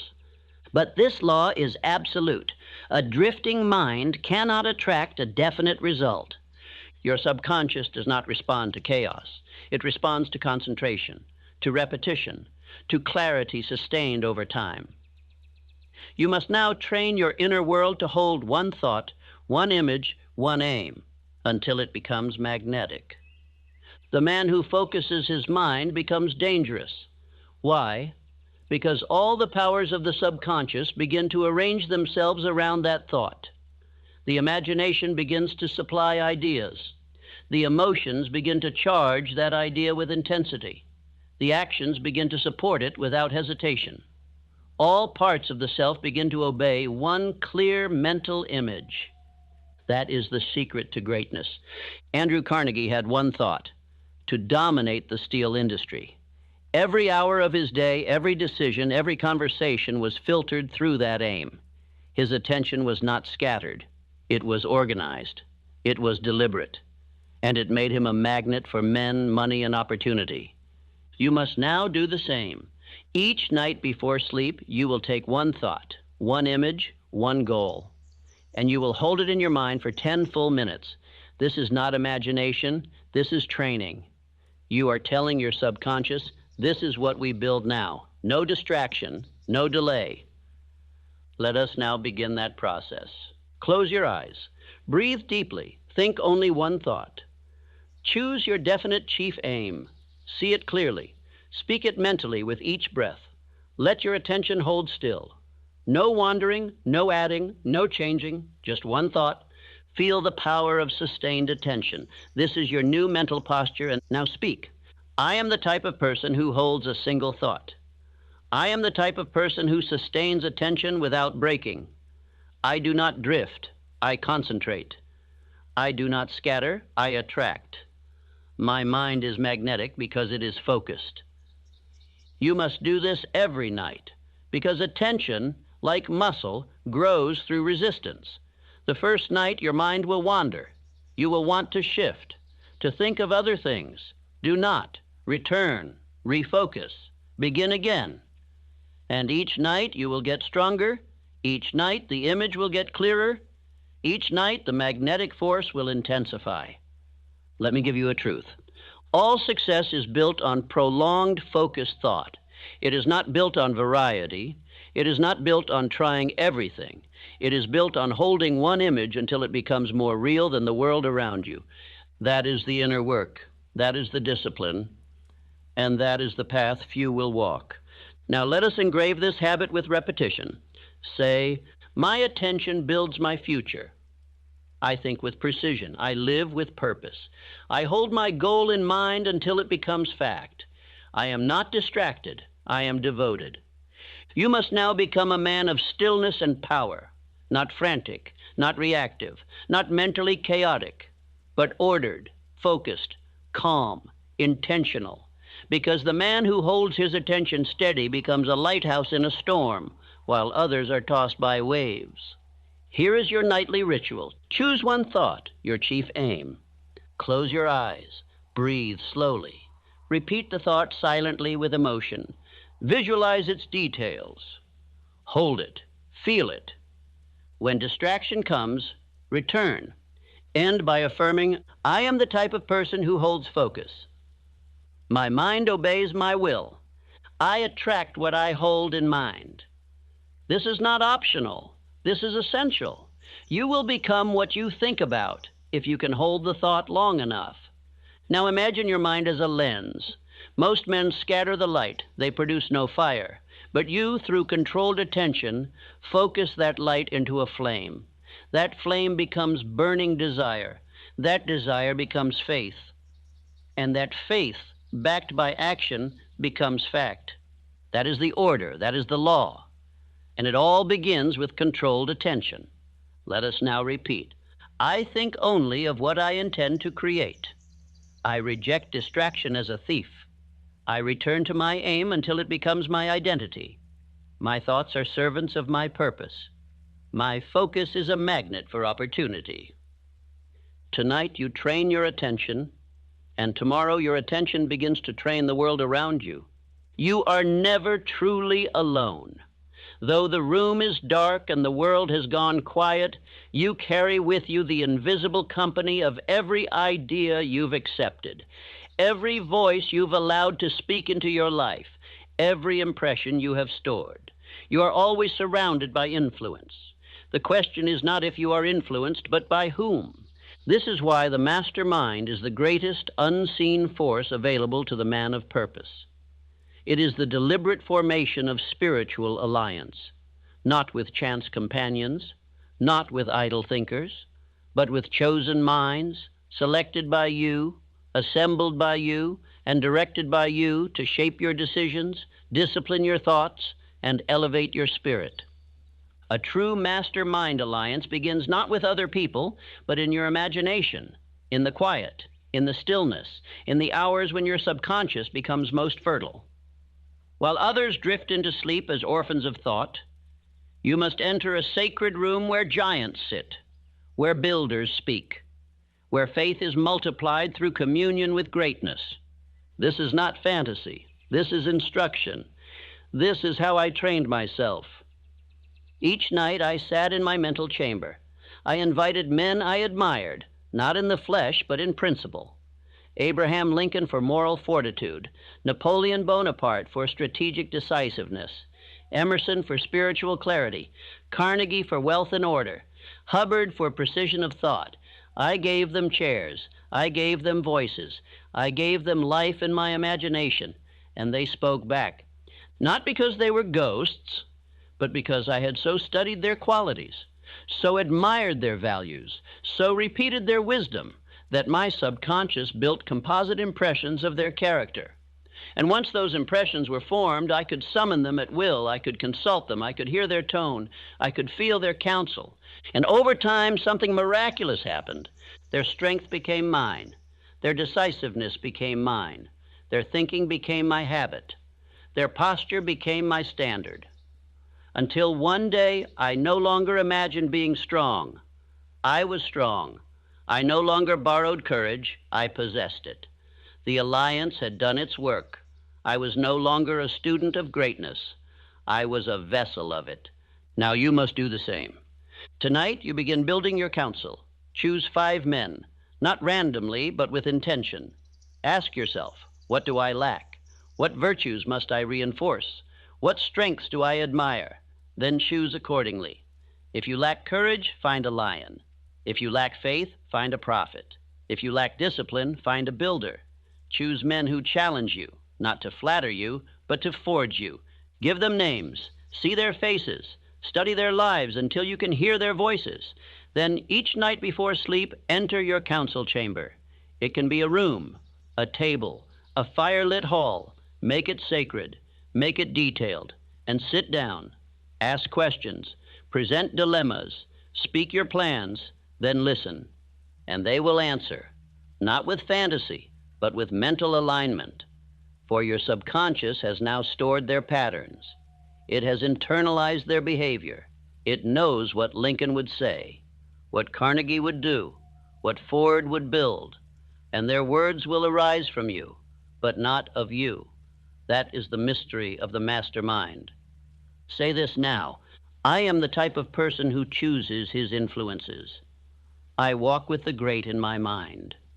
I seek instruction from proven minds. I sit among giants while the world sleeps.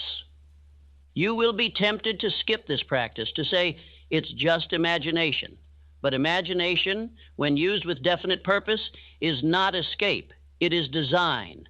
It is how you construct new patterns of identity. It is how you reprogram your reactions.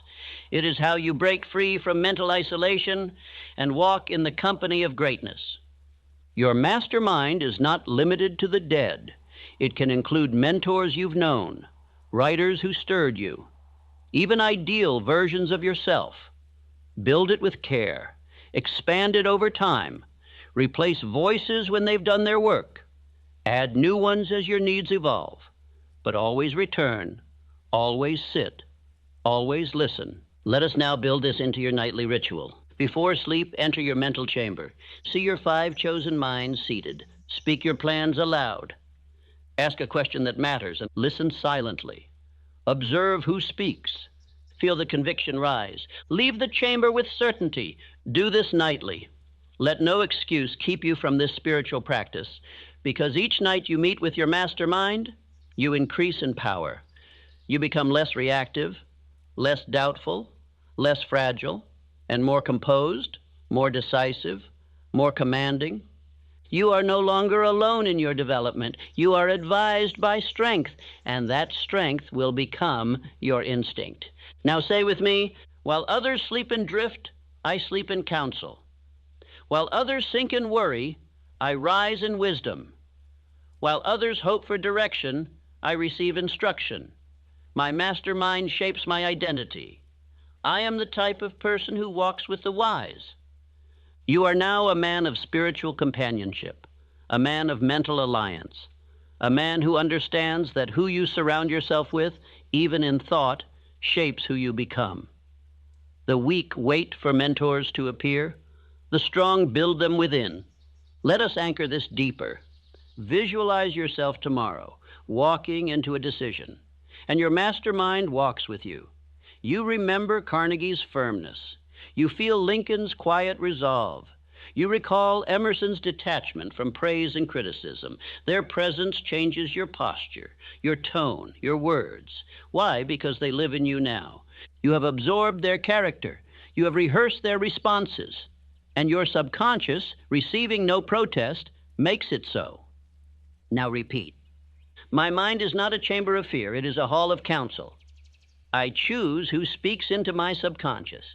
I create a sacred alliance of thinkers, builders, and leaders. Each night I sit in greatness. Each day I walk in power. Let this practice mature. Add detail. Strengthen the habit. Make it permanent. One day others will ask, how did you become so calm, so wise, so steady? And you will smile, knowing the answer lies in a quiet room no one else can see, where giants speak and you listen. There is a law working in your life right now, whether you recognize it or not. It is silent, it is unseen, but it is unbreakable. This law is not emotional. It does not favor the strong or punish the weak.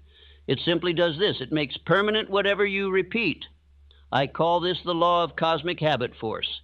Just as gravity never forgets to pull, and just as the sun never forgets to rise, this law never forgets to reward repetition. You do not need to feel strong for it to work. You do not need to feel worthy. You only need to be consistent, and it will bend your entire being, your thoughts, your instincts, your habits, toward the image you have fed it. Cosmic habit force is the mechanism by which your identity becomes automatic. It is how the subconscious mind turns suggestion into reality. It is how you stop thinking about discipline and become disciplined. It is how you stop fighting fear and become fearless. Not by inspiration, not by emotional bursts, but by habitual thought, action, and belief. Most men change for a day, a week, or a month, and then they return to drift. Why? Because they stop short of triggering the law. They stop repeating before it becomes identity. They do not persist long enough for habit to harden into character. And so they live in cycles, high for a while, low for longer, always inconsistent. But I tell you this, if you obey this law, it will carry you. You will no longer need to rely on willpower. You will no longer need to force right behavior. It will become natural. It will become reflex, because the law will have absorbed your instruction and fixed it into your subconscious as a permanent pattern. You must now take this seriously. From tonight forward, everything you do must serve one purpose: to feed cosmic habit force with definite, positive, repeated suggestion. Every affirmation, every thought, every visualization, every action, done daily, done nightly, done whether you feel like it or not. Because every time you do, you cast a vote for who you are becoming. 1 repetition is a seed, 10 is a root, 30 is a structure, and 90 is a law written into your nervous system. Now say this aloud. I am the type of person who honors the law of repetition. I repeat greatness until it becomes me. I do not miss days. I do not skip nights. I obey the law. Cosmic habit force is forming my character. Let us make this practical. Choose one thought tonight. I am the man who follows through. Say it out loud 10 times. Visualize yourself acting on it. Feel the pride. Then sleep. Repeat tomorrow. Do it again and again, until one morning you realize you no longer need to say it because you already are it. That is the power of cosmic habit force. It is neutral. It does not care if you plant weeds or wheat. If you repeat fear, it will engrave fear. If you repeat courage, it will engrave courage. The law does not discriminate. It only obeys. So what will you choose? You now know that nothing is neutral. Every word you speak before sleep is either building you or breaking you. Every image you visualize is either sharpening your identity or scattering it. Every suggestion you whisper is either aligning your will or weakening it. Let us anchor the truth. I am the type of person who uses repetition to reprogram my life. I do not rely on moods. I rely on laws. I do not try. I train. I do not wish. I repeat until I become. The man who respects this law becomes unstoppable, not because he is gifted, but because he outlasts the world. While others drift in emotion, he moves with habit. While others get excited and quit, he builds silently. While others seek shortcuts, he builds systems. And his life bends to him, not all at once, but always over time. Do not stop short. Do not expect reward after 3 days of effort. The seed does not bloom at once. The identity you desire will take weeks, months of uninterrupted alignment between thought, word, and action. But once it takes hold, once it becomes reflex, you will not be able to fail. Because your system, your mind, your body, your emotions will all move in harmony with the identity you've engraved. Let's declare this now. My subconscious is being shaped by my habits. My habits are being shaped by my repetitions. My repetitions are deliberate and definite. The law of cosmic habit force is working for me now. Repeat this phrase with power and pause. I am the man I repeat I am. And repeat again. Every night I obey the law. Every night I become more consistent. Every night I write identity into my soul. Let others look for signs. Let others chase emotion. You build habit. You repeat until belief becomes normal. You act until excellence becomes unconscious. You think until greatness is no longer a wish, but a mechanical process. That is mastery, that is law, that is cosmic habit force in motion. Now visualize this law at work. Picture your subconscious as a vast machine. You drop in the same command every night, and slowly the gears begin to shift. The old programming is pushed out. The new structure begins to harden. And one day, the machine runs without resistance, because it now runs on your new identity. That day will come if you repeat, if you persist, if you obey. Say now, one last time tonight, I repeat until it becomes natural. I persist until the law takes over. I am guided by repetition. I am governed by order. The law of cosmic habit force is building my future in silence. Sleep now. But no, the law does not sleep. And it is working for you. Nothing happens until a man wants something with fire in his belly. Nothing builds, moves, or rises until desire becomes dominant over fear. And no force is more misunderstood by the drifting masses than burning desire. They confuse it with wishes. They mistake it for hope. They treat it like a spark. But desire, real desire, is not fleeting. It is sustained fire. It is not polite. It is consuming. It is not emotional. It is spiritual fuel. You must develop burning desire until it becomes the master emotion of your subconscious mind. Burning desire is the one thing no man can give you. I can teach you principles. I can show you laws. I can direct your attention. But if you do not want with intensity, if your desire is not flaming with faith, your mind will never move. Because the subconscious mind only obeys thoughts that are backed by emotion. Cold thoughts do nothing. Lukewarm aims fade, but fiery intent that builds destiny. I must ask you now, what do you want? Not vaguely, not someday, not in passing, but definitely, with heat, with hunger, with unshakable demand. If you cannot answer that clearly, your subconscious cannot serve you, because the mind cannot build a house with no blueprint.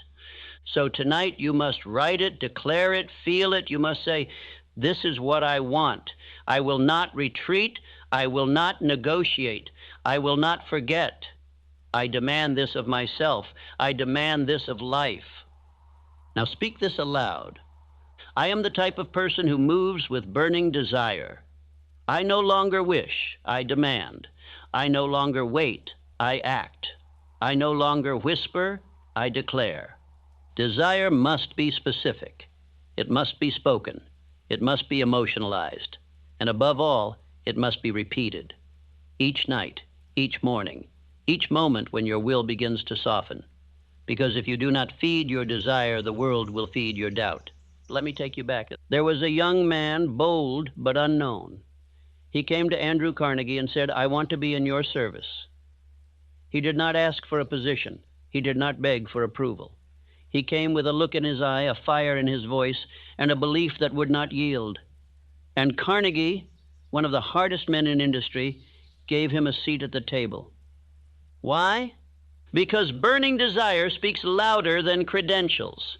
It carries the voice of certainty. It makes others believe because the man himself believes. That young man had no title, but he had fire. He had definiteness. He had the one thing that cannot be taught in school, a will that refused to be denied. That is what you must now build. Let me now give you the ritual of desire. Write your definite chief aim every night before sleep. Read it aloud with emotion.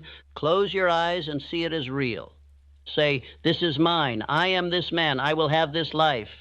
Repeat until your heart beats faster. Sleep with this fire in your chest. The subconscious is not moved by facts. It is moved by feeling. And desire is the emotional magnet that pulls every law into alignment. Faith flows into desire. Action follows desire. Persistence lives inside desire. Planning is directed by desire. Without it, the entire system collapses. Say with me now, I want what I want, and I claim it. I feel my desire rising. My desire is bigger than my fear. My desire directs my attention, my thoughts, my habits. You will be told to cool it, to be reasonable, to aim lower. You must reject this, because the man with burning desire has already decided that life will meet him at the level of his demand. He does not ask if it is possible. He tells life what he will accept, and then he moves in that direction until reality yields. Repeat with intensity. I demand riches of life with definite purpose. I am not interested in small goals. I build grand desires. My desire is the engine of my will. I speak what I want, feel what I want, act on what I want. Now visualize, see yourself 1 year from now, not hoping, not questioning, but having, owning, living what you once only imagined. What brought you there? Desire, unyielding, unwavering, untiring desire. You stayed with it, you repeated it, you became it, and so it became yours. Let us return to Carnegie. He said this to me once, and I have never forgotten it.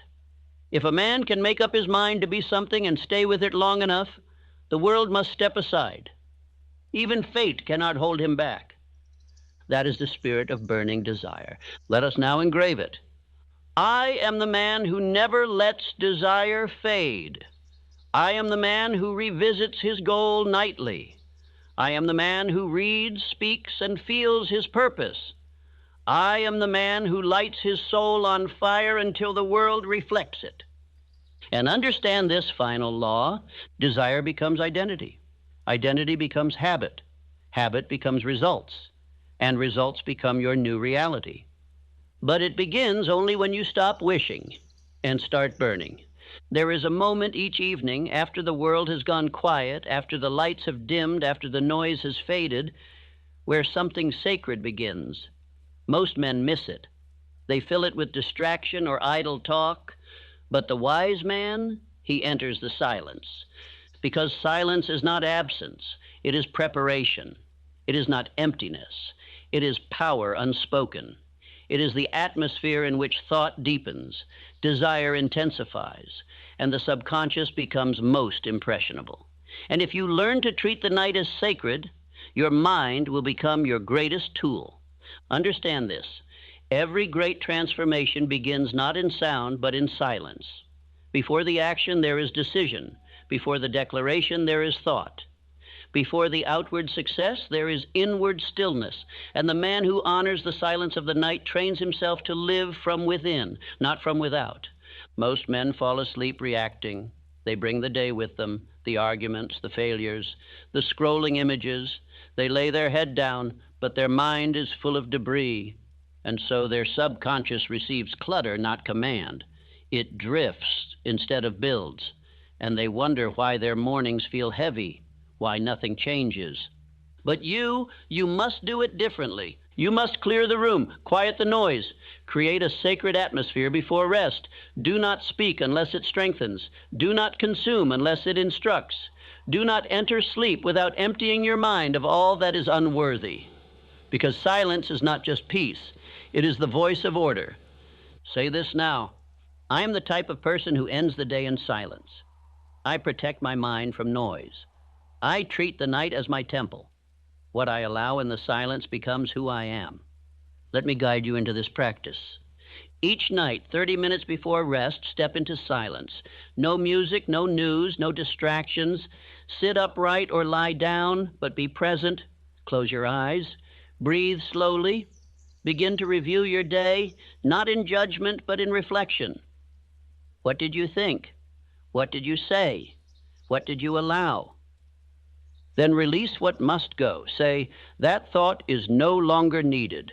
That worry is not mine to carry. That mistake is over. That emotion has no permission to follow me into sleep. Then say aloud, I now command silence within. I now make space for new instruction.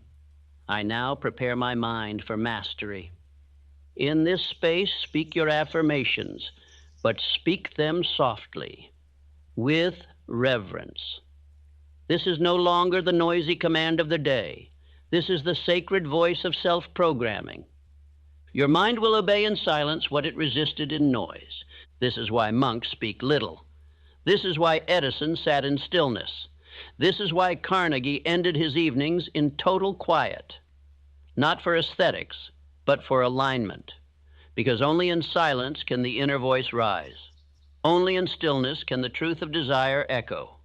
Only in emptiness can new identity enter. Repeat this truth.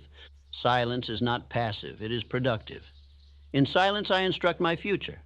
In silence, I separate myself from the weak. In silence, I find strength. You must now protect your nights. Like a warrior guards a gate, guard your sleep environment. Do not let fear whisper to you. Do not allow the world to enter your mind through devices, drama, or doubt. Turn it all off. Create ritual. Light a candle. Review your plan. Repeat your desire. Sit in silence. And sleep with faith. This is not weakness. This is command. Let me say it plainly. If you end each night in silence, you will begin each day in power. Because silence is not the absence of movement.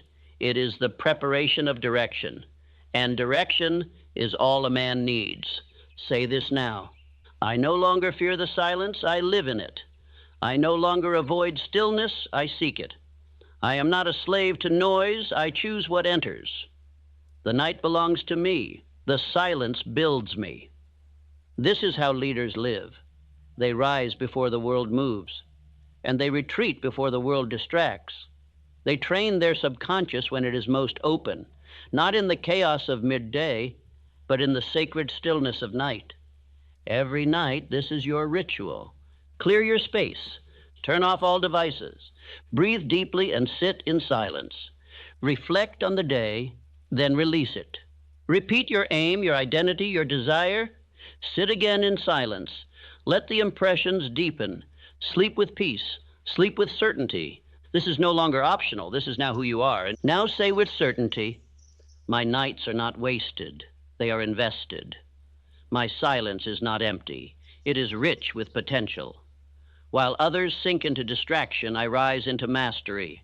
Each night in silence builds the man I have chosen to be. From this night forward, the silence will not scare you. It will shape you. Now that you have declared what you want, now that you have spoken it, written it, emotionalized it, and repeated it with fire, you must master the next law. You must detach. You must release the outcome, not from apathy, but from absolute faith, not because you do not care, but because you already know it is done. Detachment is not weakness. Detachment is not disinterest. It is spiritual discipline. It is mental mastery. It is the sign that your subconscious has accepted your desire as law, and you are no longer trying to force the result, because you know that through the law of cause and effect, your harvest must come. You do not detach because you doubt. You detach because you believe so completely that you no longer question, no longer grasp, no longer beg. You plant and you let go. You build and you walk away in confidence. You give the command to your subconscious and you trust that it is now at work. Most men never learn this.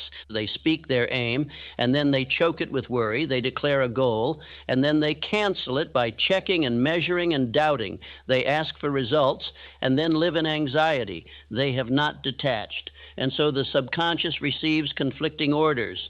And what does it do with conflict? It stalls. It hesitates. It obeys neither voice. But the man who detaches walks in peace, not laziness. Peace.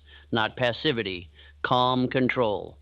He no longer rushes because he knows timing is not his enemy. He no longer worries because he knows the outcome is not determined by panic but by law. And he no longer asks when because he has already declared, I will. Now say with strength, I act with certainty. I release the outcome. I am the type of person who trusts the law. I plant and I let go. I do not cling, I create. Let me give you an image. The farmer plants his seed. He waters it. He tends the soil. He speaks of the coming harvest. But he does not dig it up every day to check the roots. He does not stare at the ground in fear. He knows the harvest will come in season. He obeys the law, and the law rewards him in kind. So it is with your thoughts. You plant your desire. You feed it with repetition. You nourish it with faith. And then you let it go.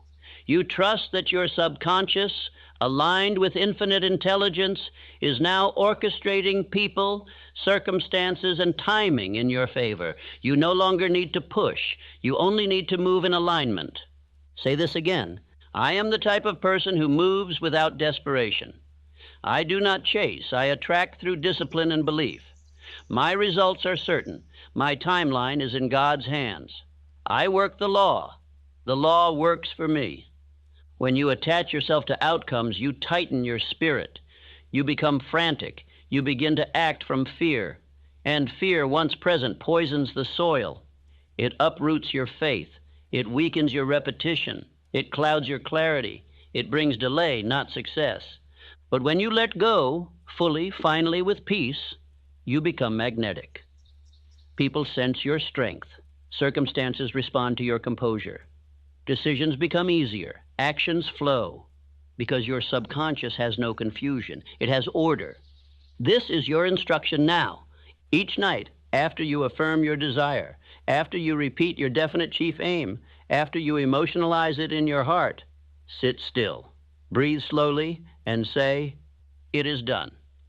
I no longer need to chase. My work is to believe, act, persist, and release. Let go of the timing. Let go of the method.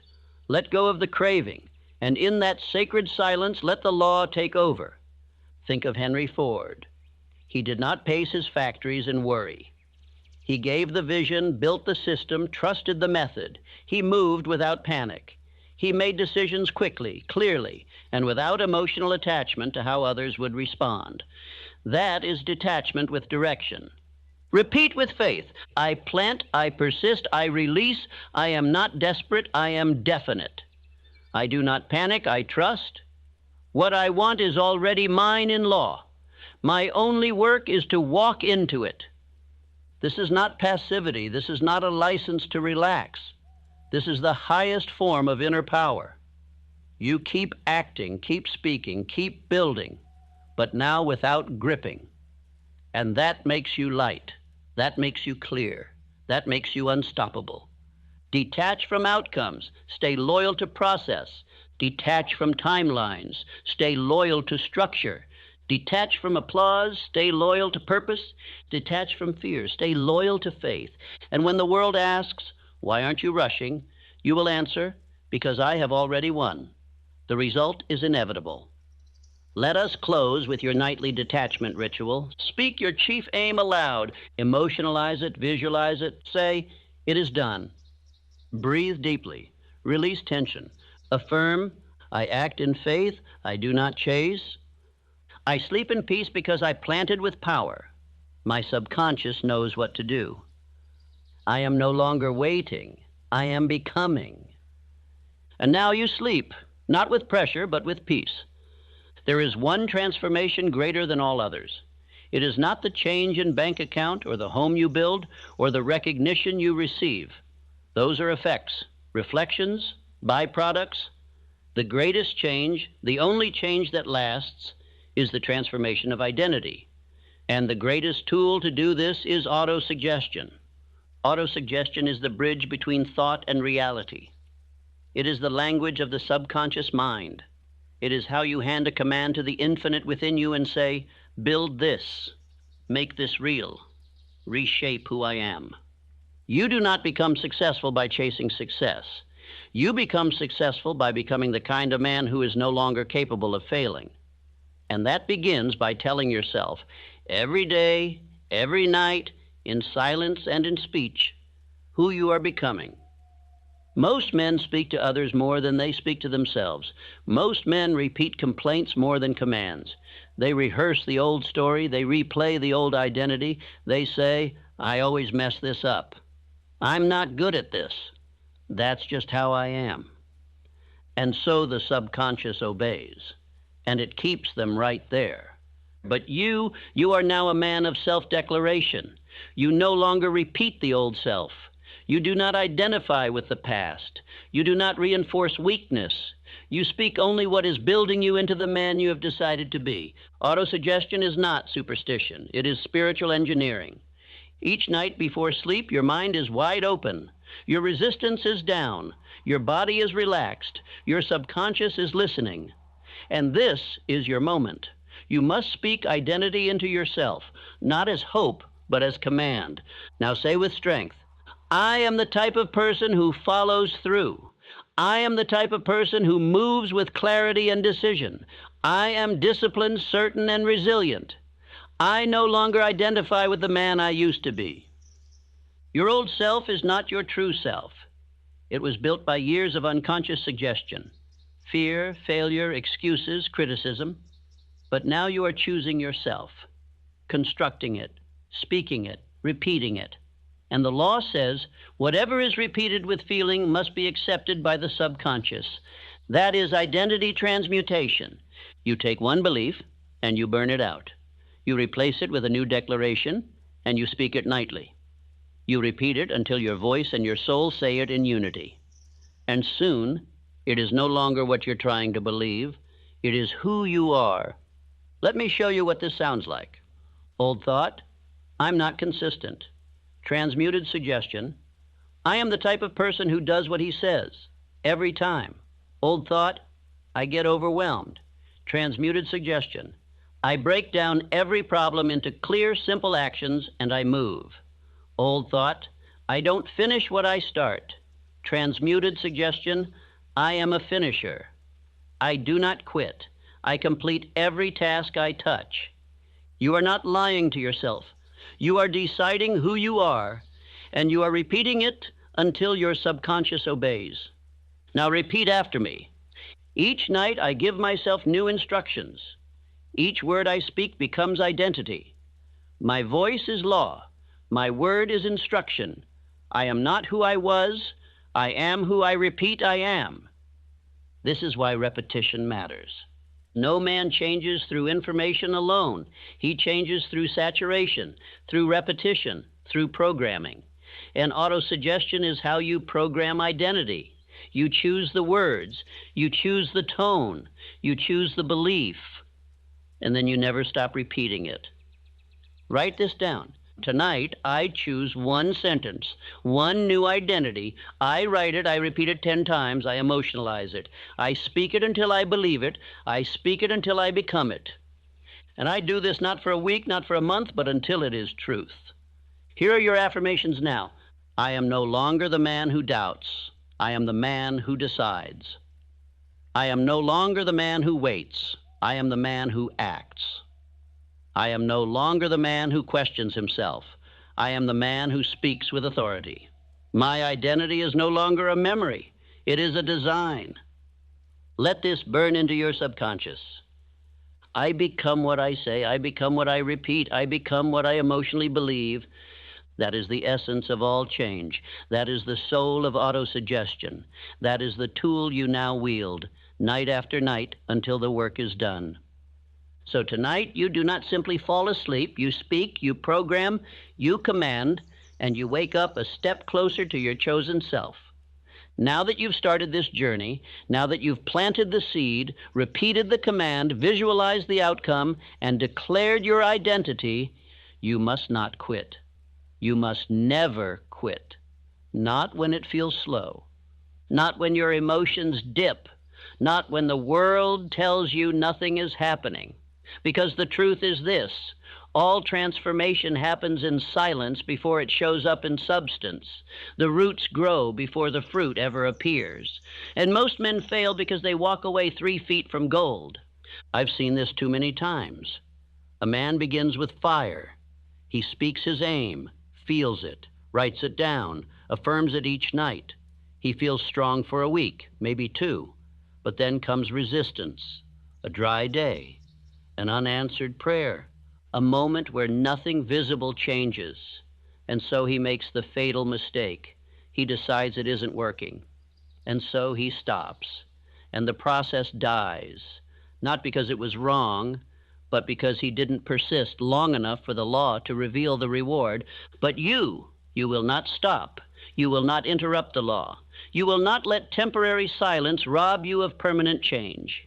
You will remember this truth every night. The process is working, even when you cannot see it. The subconscious does not work on your schedule. The universe does not move by your clock. But if your effort is definite, if your action is consistent, if your belief is repeated, it must obey. Let me remind you of the lesson of 3 feet from gold. A man dug for treasure. He found a promising vein. He bought equipment. He began digging with faith. But when the gold seemed to vanish, he gave up, sold the land for scraps. And the man who bought it dug 3 more feet and struck one of the richest gold veins ever discovered. That is what quitting costs you. Not a loss, a delay in destiny, a forfeiting of treasure that was already within reach. Say this with me now. I am the type of person who finishes. I persist when others stop. My repetition will be rewarded. My faith is greater than my fatigue. You must become immune to the temptation of doubt. You must develop inner vision, a faith that sees through time, a belief that does not shrink in the face of silence, because every thought you've planted, every identity you've declared, every repetition you've delivered is forming something beneath the surface. Your subconscious is absorbing it, organizing it, embedding it, rewriting old codes, building new instincts. And the man who stays long enough, who holds the line night after night, he walks into the reality others abandoned. The enemy of progress is not failure. It is abandonment. It is stopping too soon, interrupting the law, halting the momentum before it crystallizes. And that enemy is silent. It shows up in phrases like, "I'll skip tonight. This isn't working, and maybe I was wrong." But you must be stronger than that voice. You must answer every temptation to quit with a louder affirmation. This process works. The law is perfect. My role is obedience. I will not insult the law with doubt. I will not stop before the shift. Every night I repeat, the roots grow deeper. Every night I believe, the structure gets stronger. You will be tested. You will be asked by life, how badly do you want it? You will face dry seasons, dull days, and stretches where results seem still. But in those hours, your belief must remain louder than your circumstances, because faith is not faith until it survives silence. Now listen closely. You must make this commitment tonight. I will not quit the process for 90 days. That is your contract. You will speak your chief aim. You will affirm your identity. You will enter silence. You will visualize. And you will do it every single night, whether you feel like it or not, because this is not emotional. This is mechanical obedience to spiritual law. Let me say it again. Transformation is mechanical before it becomes miraculous. You must move through the repetition before you reach the reward. You must become the man before the world reflects it. Let us speak this now with intensity. I do not need proof. I live by principle. I do not need feedback. I live by law. I do not need signs. I live by belief. I do not stop. I finish. I fulfill. I follow through. You must now see yourself as a builder, not a dreamer, a man who lays bricks every night, who pours concrete every morning, who speaks steel into his soul and does not look up to measure progress until the tower is finished. You do not ask for encouragement. You give yourself command. You do not ask for motivation. You act from decision. You do not ask if it's working. You say, it must work. I am working the law. This is who you are now. Let us anchor it with your nightly command. Write or speak your definite chief aim.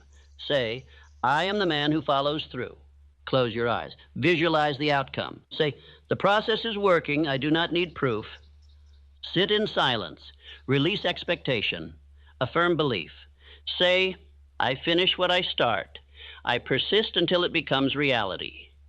Sleep with certainty. Let others quit. Let others pause. Let others begin again and again.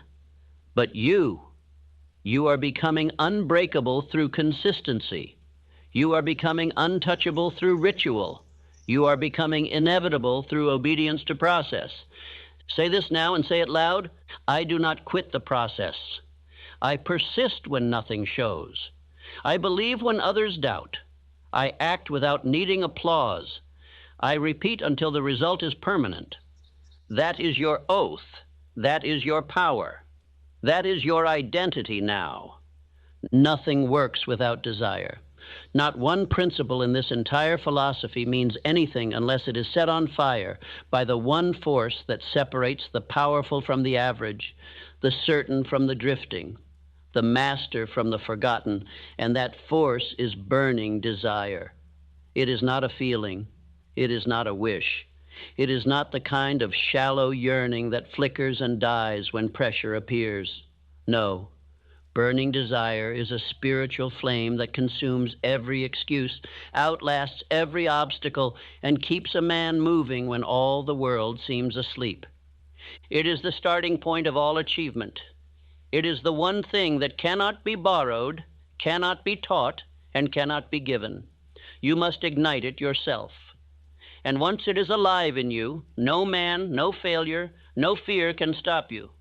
Burning desire is not emotional, it is foundational. It gives force to repetition. It gives meaning to sacrifice. It turns every principle you've learned in this journey from knowledge into power. And let me be clear, you will never outwork your level of desire. You can have the right strategy. You can understand the principles. You can repeat affirmations every night. But if your desire is cold, if your aim is vague, if your intention is weak, then your subconscious receives nothing more than a whisper. And the subconscious does not move for whispers. It moves for fire. Burning desire is spiritual demand. It is the refusal to live a second longer in mediocrity. It is the moment you stop hoping and start declaring. It is the invisible shift when your inner voice says, "This is what I want. I will have it, and I will persist until I possess it." Most men skip this. They dabble. They experiment. They hope the world will reward lukewarm effort. And so they fail, not because the law betrayed them, but because they never truly asked with intensity. The subconscious, like infinite intelligence, does not move for the vague. It moves only when the soul has made up its mind. So I ask you now, what do you want? Not what sounds nice, not what others approve of, not what you've half-heartedly mentioned in conversations. I mean, what burns in your belly? What would you die for, build for, sacrifice for? Until that answer becomes definite, you are still a wanderer. And once you know it, once you've named it, you must do the only thing that gives that desire power. Declare it daily. Declare it with emotional intensity. Declare it until the world bends to your will. Say this now. I demand riches of life with definite purpose. I feel desire burning in my mind. I will not settle. I will not stop. I will not shrink. Let me give you the truth I have found in the lives of every great man I studied. Andrew Carnegie did not become a titan of steel because he was the smartest man in Pittsburgh. He became great because his desire was white hot. He told life what he would have, and then he demanded it from himself, every hour of every day. He started with nothing. But his desire would not allow him to think like a poor man. And so he outlasted, outbuilt, and outdeclared men with more education, more money, and more approval. Burning desire does not require credentials. It requires fire. Think of Thomas Edison. 10,000 failed attempts to produce the electric light. 10,000 nights of disappointment. 10,000 reasons to quit. But he said, "I have not failed. I've just found 10,000 ways that won't work." That is what burning desire sounds like. It does not entertain defeat. It does not pause for sympathy. It keeps building while others make excuses. And what of Henry Ford? When the experts told him the V8 engine was mechanically impossible, he told his engineers, "Build it anyway." Month after month, they returned with failure, and every time he said the same thing, "Build it anyway." And when they finally succeeded, the world praised his genius. But the truth is, his genius was simply this: he never allowed desire to cool. Now you must do the same. Each night, as your body winds down and your conscious mind prepares to sleep, you must reawaken the fire. You must speak your desire with force, with rhythm, with command. Let the subconscious hear it. Let it feel the urgency. Let it receive the image with clarity and the intention with certainty. This is your ritual now. Write your definite chief aim at the top of a fresh page. Speak it aloud 10 times. Feel your body respond. Breathe deeply. Stand tall. Say, "This is mine. I claim it now. This is not a dream. This is law. This will not fade. This will not fail. I will not yield." And then close your eyes. See the image. Walk in the life. Touch the results. And let that emotional blueprint burn itself deeper into the subconscious. Because every night you do this, you are writing identity. You are instructing the law. You are saying to infinite intelligence, "I am not playing with this. I am committed." Repeat these words now. My desire is definite. My belief is intense. My repetition is sacred. I am the man who demands results from himself and from life. I do not wait for permission. I do not shrink from rejection. I do not ask twice. I act. I declare. I persist. Burning desire is the master switch. Without it, no power flows. Without it, the subconscious ignores you. Without it, repetition becomes routine instead of transformation. But with it, every law obeys, every plan moves, every habit locks into place. Let this be your oath. I will speak my desire until it becomes my tone. I will repeat my aim until the world memorizes it. I will feel my future so deeply that the present cannot hold me. I will not live like the man I used to be.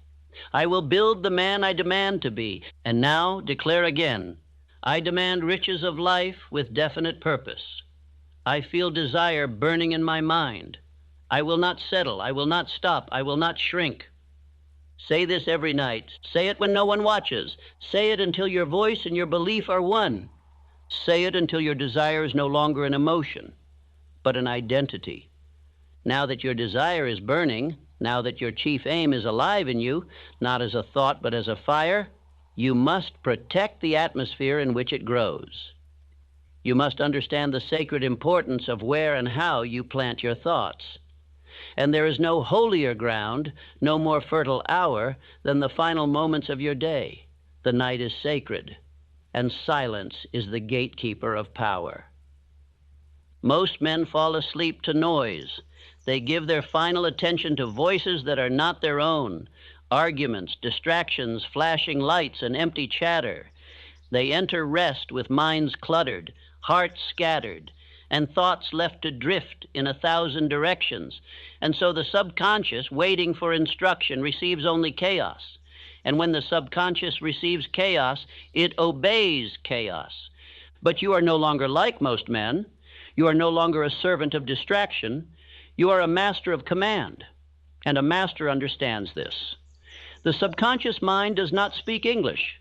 It speaks vibration, tone, atmosphere, and emotional repetition.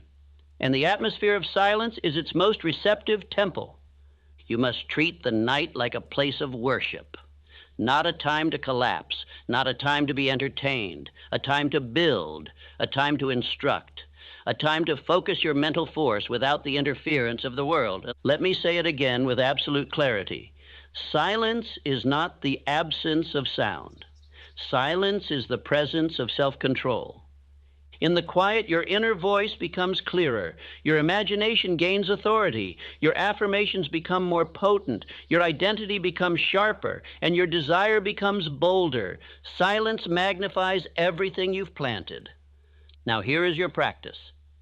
Each night, 30 minutes before rest, turn off all unnecessary input. No music, no mindless noise.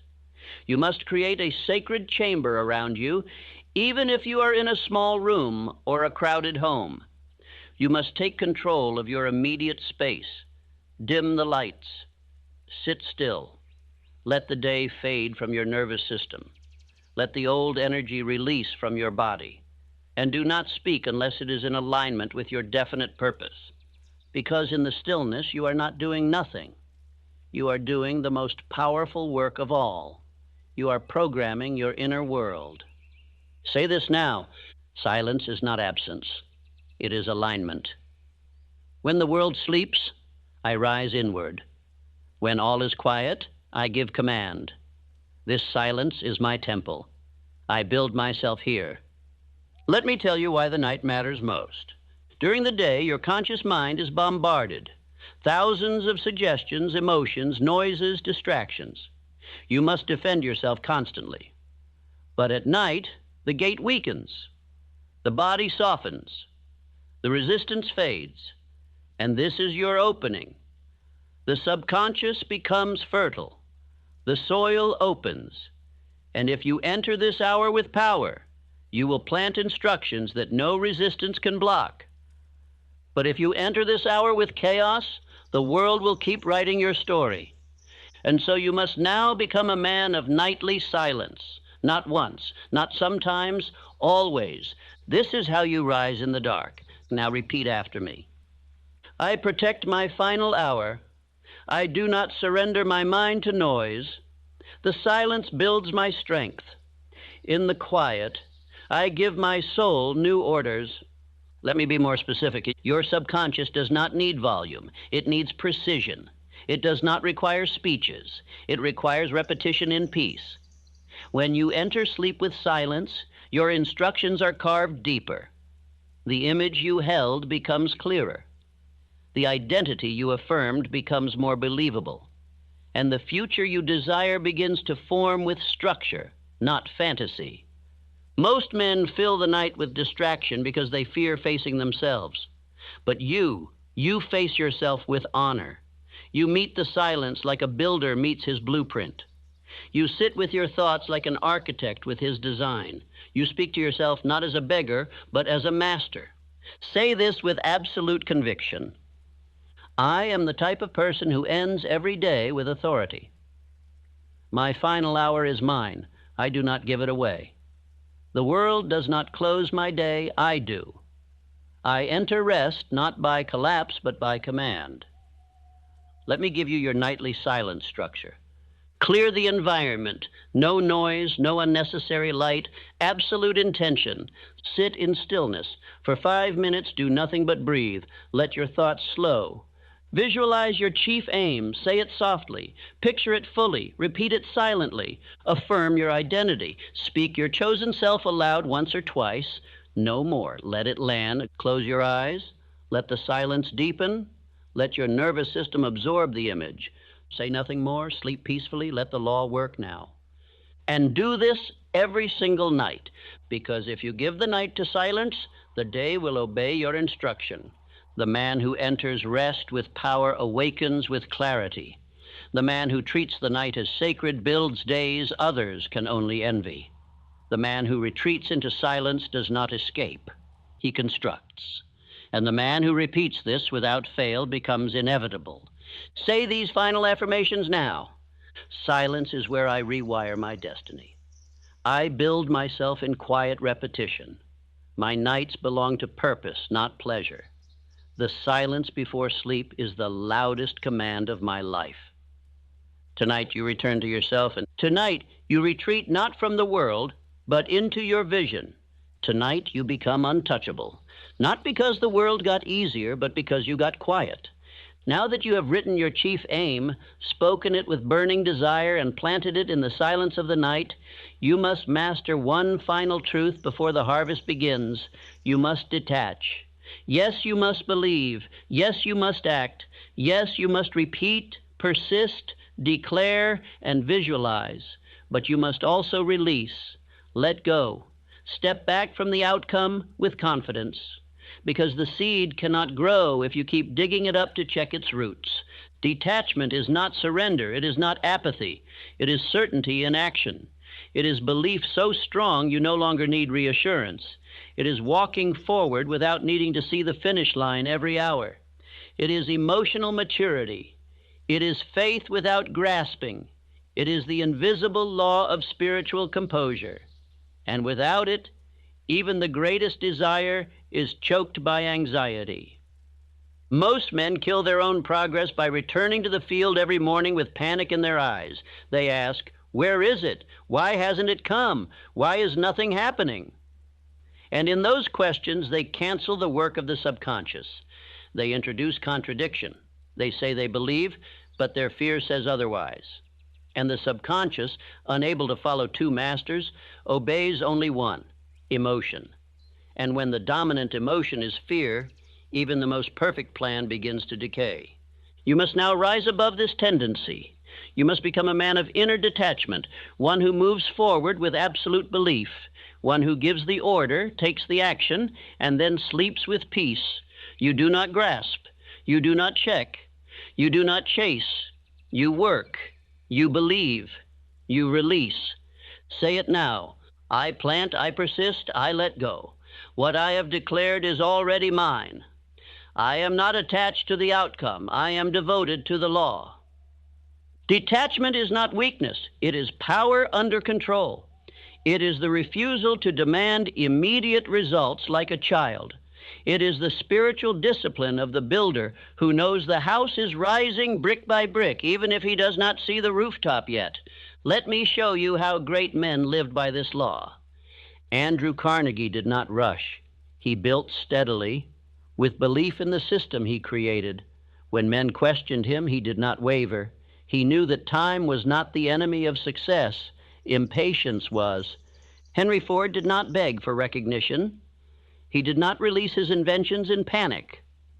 He trusted the invisible forces at work. He focused not on applause, but on execution. Edison did not despair after thousands of failed experiments. He did not doubt the process. He did not tie his identity to one success.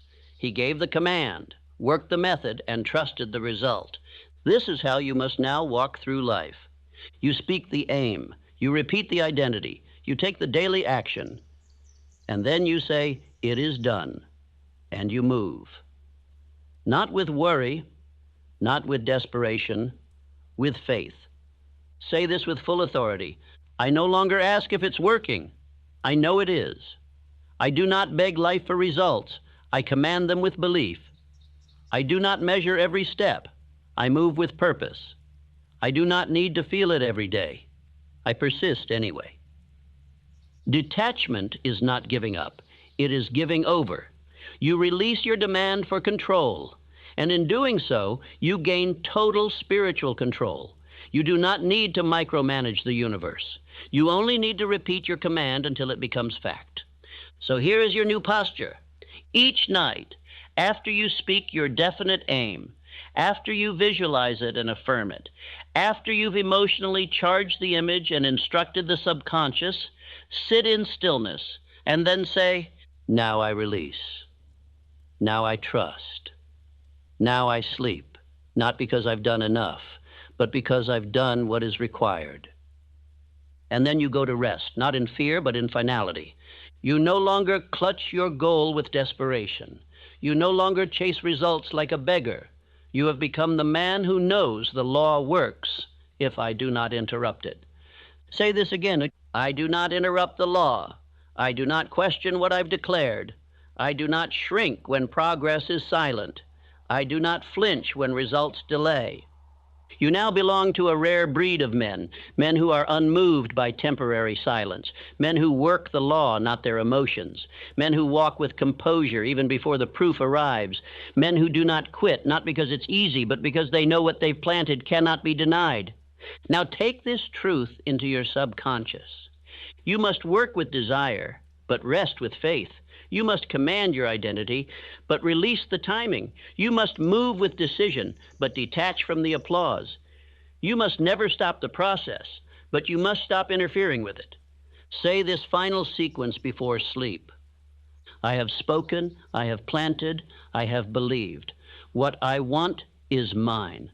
I do not need to chase, I only need to act. I release the outcome. I trust the law. Tonight, let this truth settle deep. Let go. Not because you are weak, but because you are certain. You've now built your foundation. You've declared your definite chief aim. You've burned it with desire. You've fed it to the subconscious in silence. You've released the outcome with faith. Now comes the highest part of the process, the part where you do not merely speak new thoughts, but become a new man. This is the sacred law of identity transmutation through autosuggestion. You must understand, all change is identity change. All success, all wealth, all confidence, all discipline are expressions of who you believe you are. And you do not believe by chance. You believe through repetition, through reinforcement, through suggestion. Autosuggestion is not fantasy. It is not a chant. It is not a superstition. It is the scientific, spiritual process of installing identity into the subconscious mind. You say it, you feel it, you repeat it, and the subconscious, unable to reject emotion backed by belief, begins to obey. You must stop trying to improve the old man. You must stop working around your doubts. You must stop negotiating with hesitation. You must become the man you are trying to become, not through willpower alone, not through waiting, but through autosuggestion. You do not fight the old self. You replace him. Each time you say, I am the type of person who follows through, you are not describing your past. You are constructing your future. You are building the man in thought before he becomes fact. And the subconscious begins to obey, not because it understands logic, but because it accepts emotional repetition. Say this now. I am no longer becoming, I am now being. I declare myself to be the man I have chosen. My identity is built nightly. My words are law. Identity transmutation is not one declaration. It is daily hypnosis, not by another, but by yourself. You are the speaker. You are the instructor. You are the voice the subconscious listens to most. And what you repeat tonight, you will act tomorrow. What you declare with certainty, you will carry with posture. What you imprint in silence, you will express in power. Let us now become specific. Every night before rest, you must sit up straight. Breathe deeply and speak aloud, not with desperation, not with doubt, but with certainty. Not many phrases, just 1, 2, 3, but say them with truth, feel them. Imagine yourself walking, speaking, living as that man. Say, I am disciplined. I am certain. I am respected. I am calm under pressure. I am successful because I am definite. And repeat them. Let the tone shift from effort to truth, from trying to being, from imagining to accepting, because this is the process. You repeat it until it no longer feels foreign. You repeat it until it feels like home. Do not argue with the subconscious. It cannot be reasoned with. It must be led. And it is led through conviction. Let me show you how great men use this law. Carnegie saw himself as a builder before he held a single fortune. Ford imagined himself commanding an industry, while others mocked him as a mechanic. Edison referred to himself as an inventor before he had produced a single useful invention. Their minds were already convinced before the world agreed. So I ask you now, who must you become? Not someday, tonight. Write the name, write the qualities, write the phrases, then speak them. Not fast, not many, just truth. Because the subconscious needs emotion, clarity, repetition, not complexity. Here is your formula. Choose 2 to 3 traits that define your new identity, e.g., disciplined, calm, focused.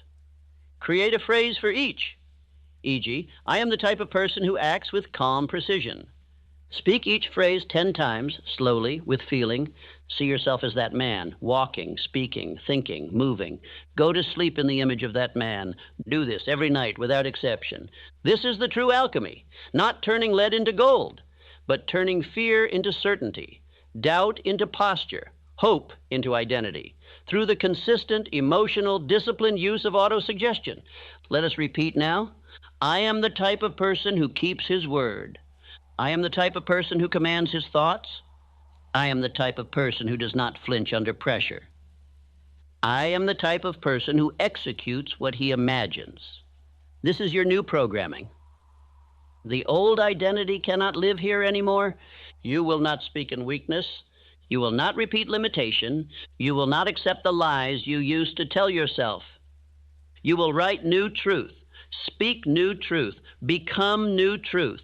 Let me end this section with your final affirmation ritual. Say it slowly, 3 times, with complete belief. Now listen closely, because what I'm about to tell you is the difference between the man who becomes unstoppable and the one who disappears quietly. You have declared your definite chief aim. You've burned it into your subconscious through desire. You've spoken it with faith, written it with discipline, and repeated it with silence and emotional certainty.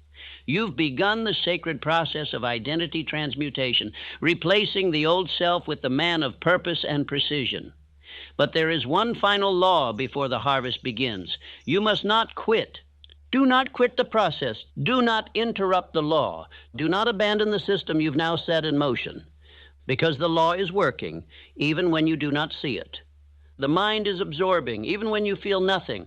The identity is forming even when the world does not yet reflect the change. Let this be written into your soul. Most men fail not because the process is broken, but because they break themselves by quitting too soon. They stop because they didn't feel different fast enough, because no one noticed their growth, because the world didn't bend to their will in 7 days, and so they fold, they doubt, they delay, they go back to old habits, and the identity begins to crumble. But not you. Not now, not tonight, not ever again. You will persist, you will reinforce, you will follow through, because you are not working for applause. You are working from principle. You are not chasing motivation. You are driven by law. You are not reacting to results. You are responding to your definite command. Let me tell you something you must remember until your dying breath. Persistence is spiritual faith in motion. Persistence is how you prove to yourself that you believe what you declared. It is how you tell your subconscious, this is not a phase. This is who I am now.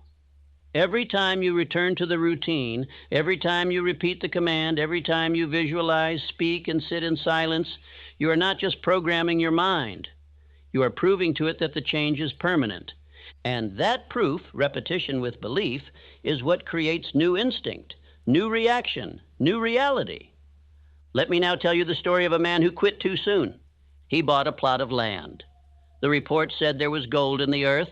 He dug for weeks. He invested in tools. He hired workers. But when the vein of gold disappeared, he gave up, sold the land, walked away.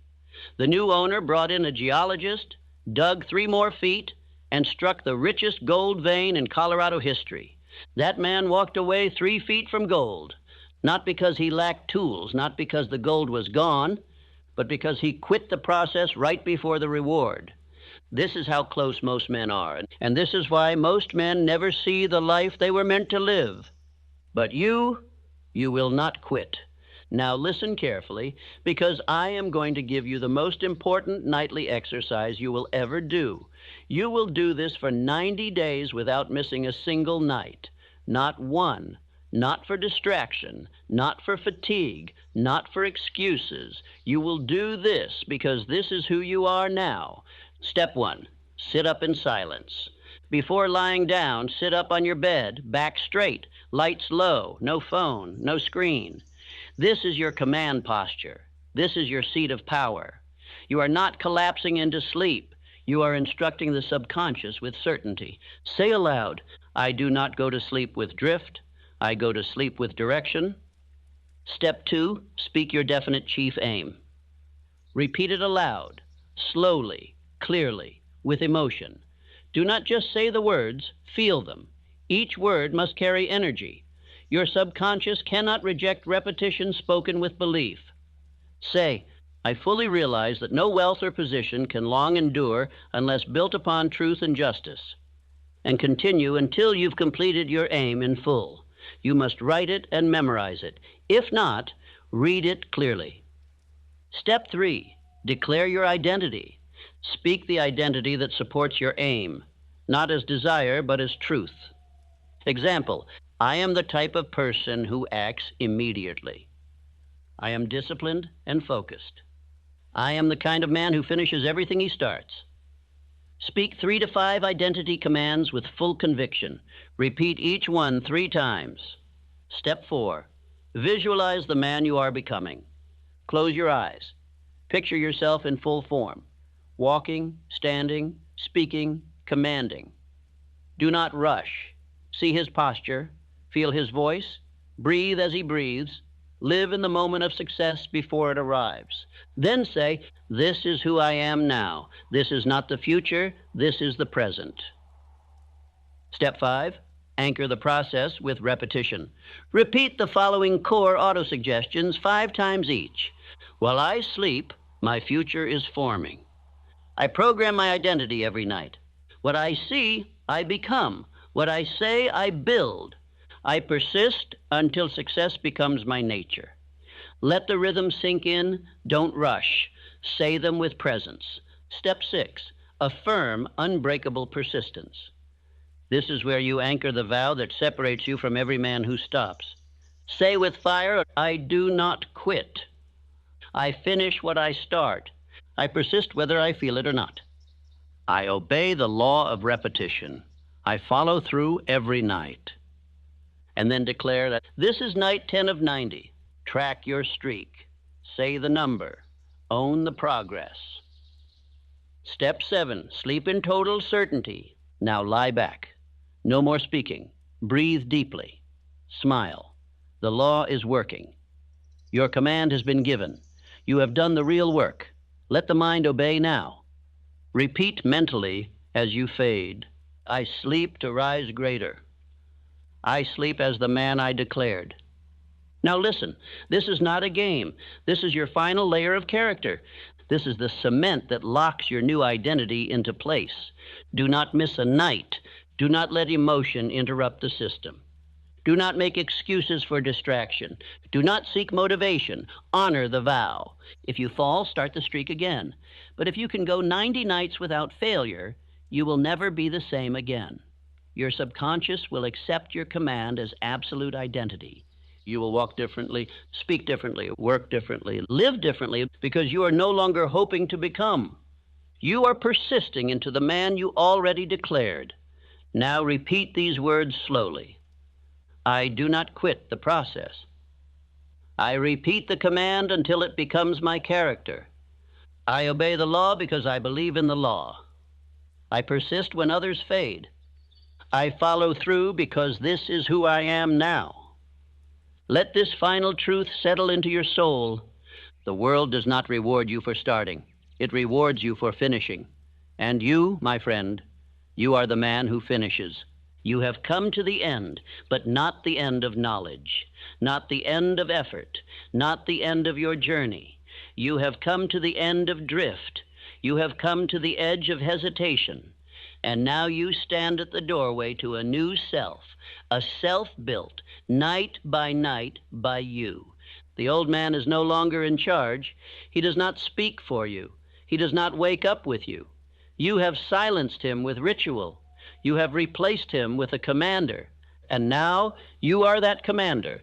You have learned that the subconscious never sleeps, that the mind receives its greatest impressions in the hours before rest, that fear grows when thought is passive. But belief becomes law when spoken with emotion and repetition. You have learned that you are the gardener, that your mind is a field of unimaginable richness, and that if you do not plant with discipline, the weeds of doubt and distraction will overrun your soil. You have learned that autosuggestion is the instrument of identity, that what you say to yourself over and over with faith and feeling becomes who you are, and that all great builders of wealth, wisdom, power, and influence have used this very tool nightly until the world obeyed the image they repeated. You have learned that burning desire is not an emotion, it is fuel. It is what drives repetition. It is what makes a man keep going when no one watches, and it is what separates those who try from those who become. You have learned that faith is not hope. It is not religion. It is emotionalized belief, made permanent through command. and you have practiced the self-confidence formula until your very tone has begun to change.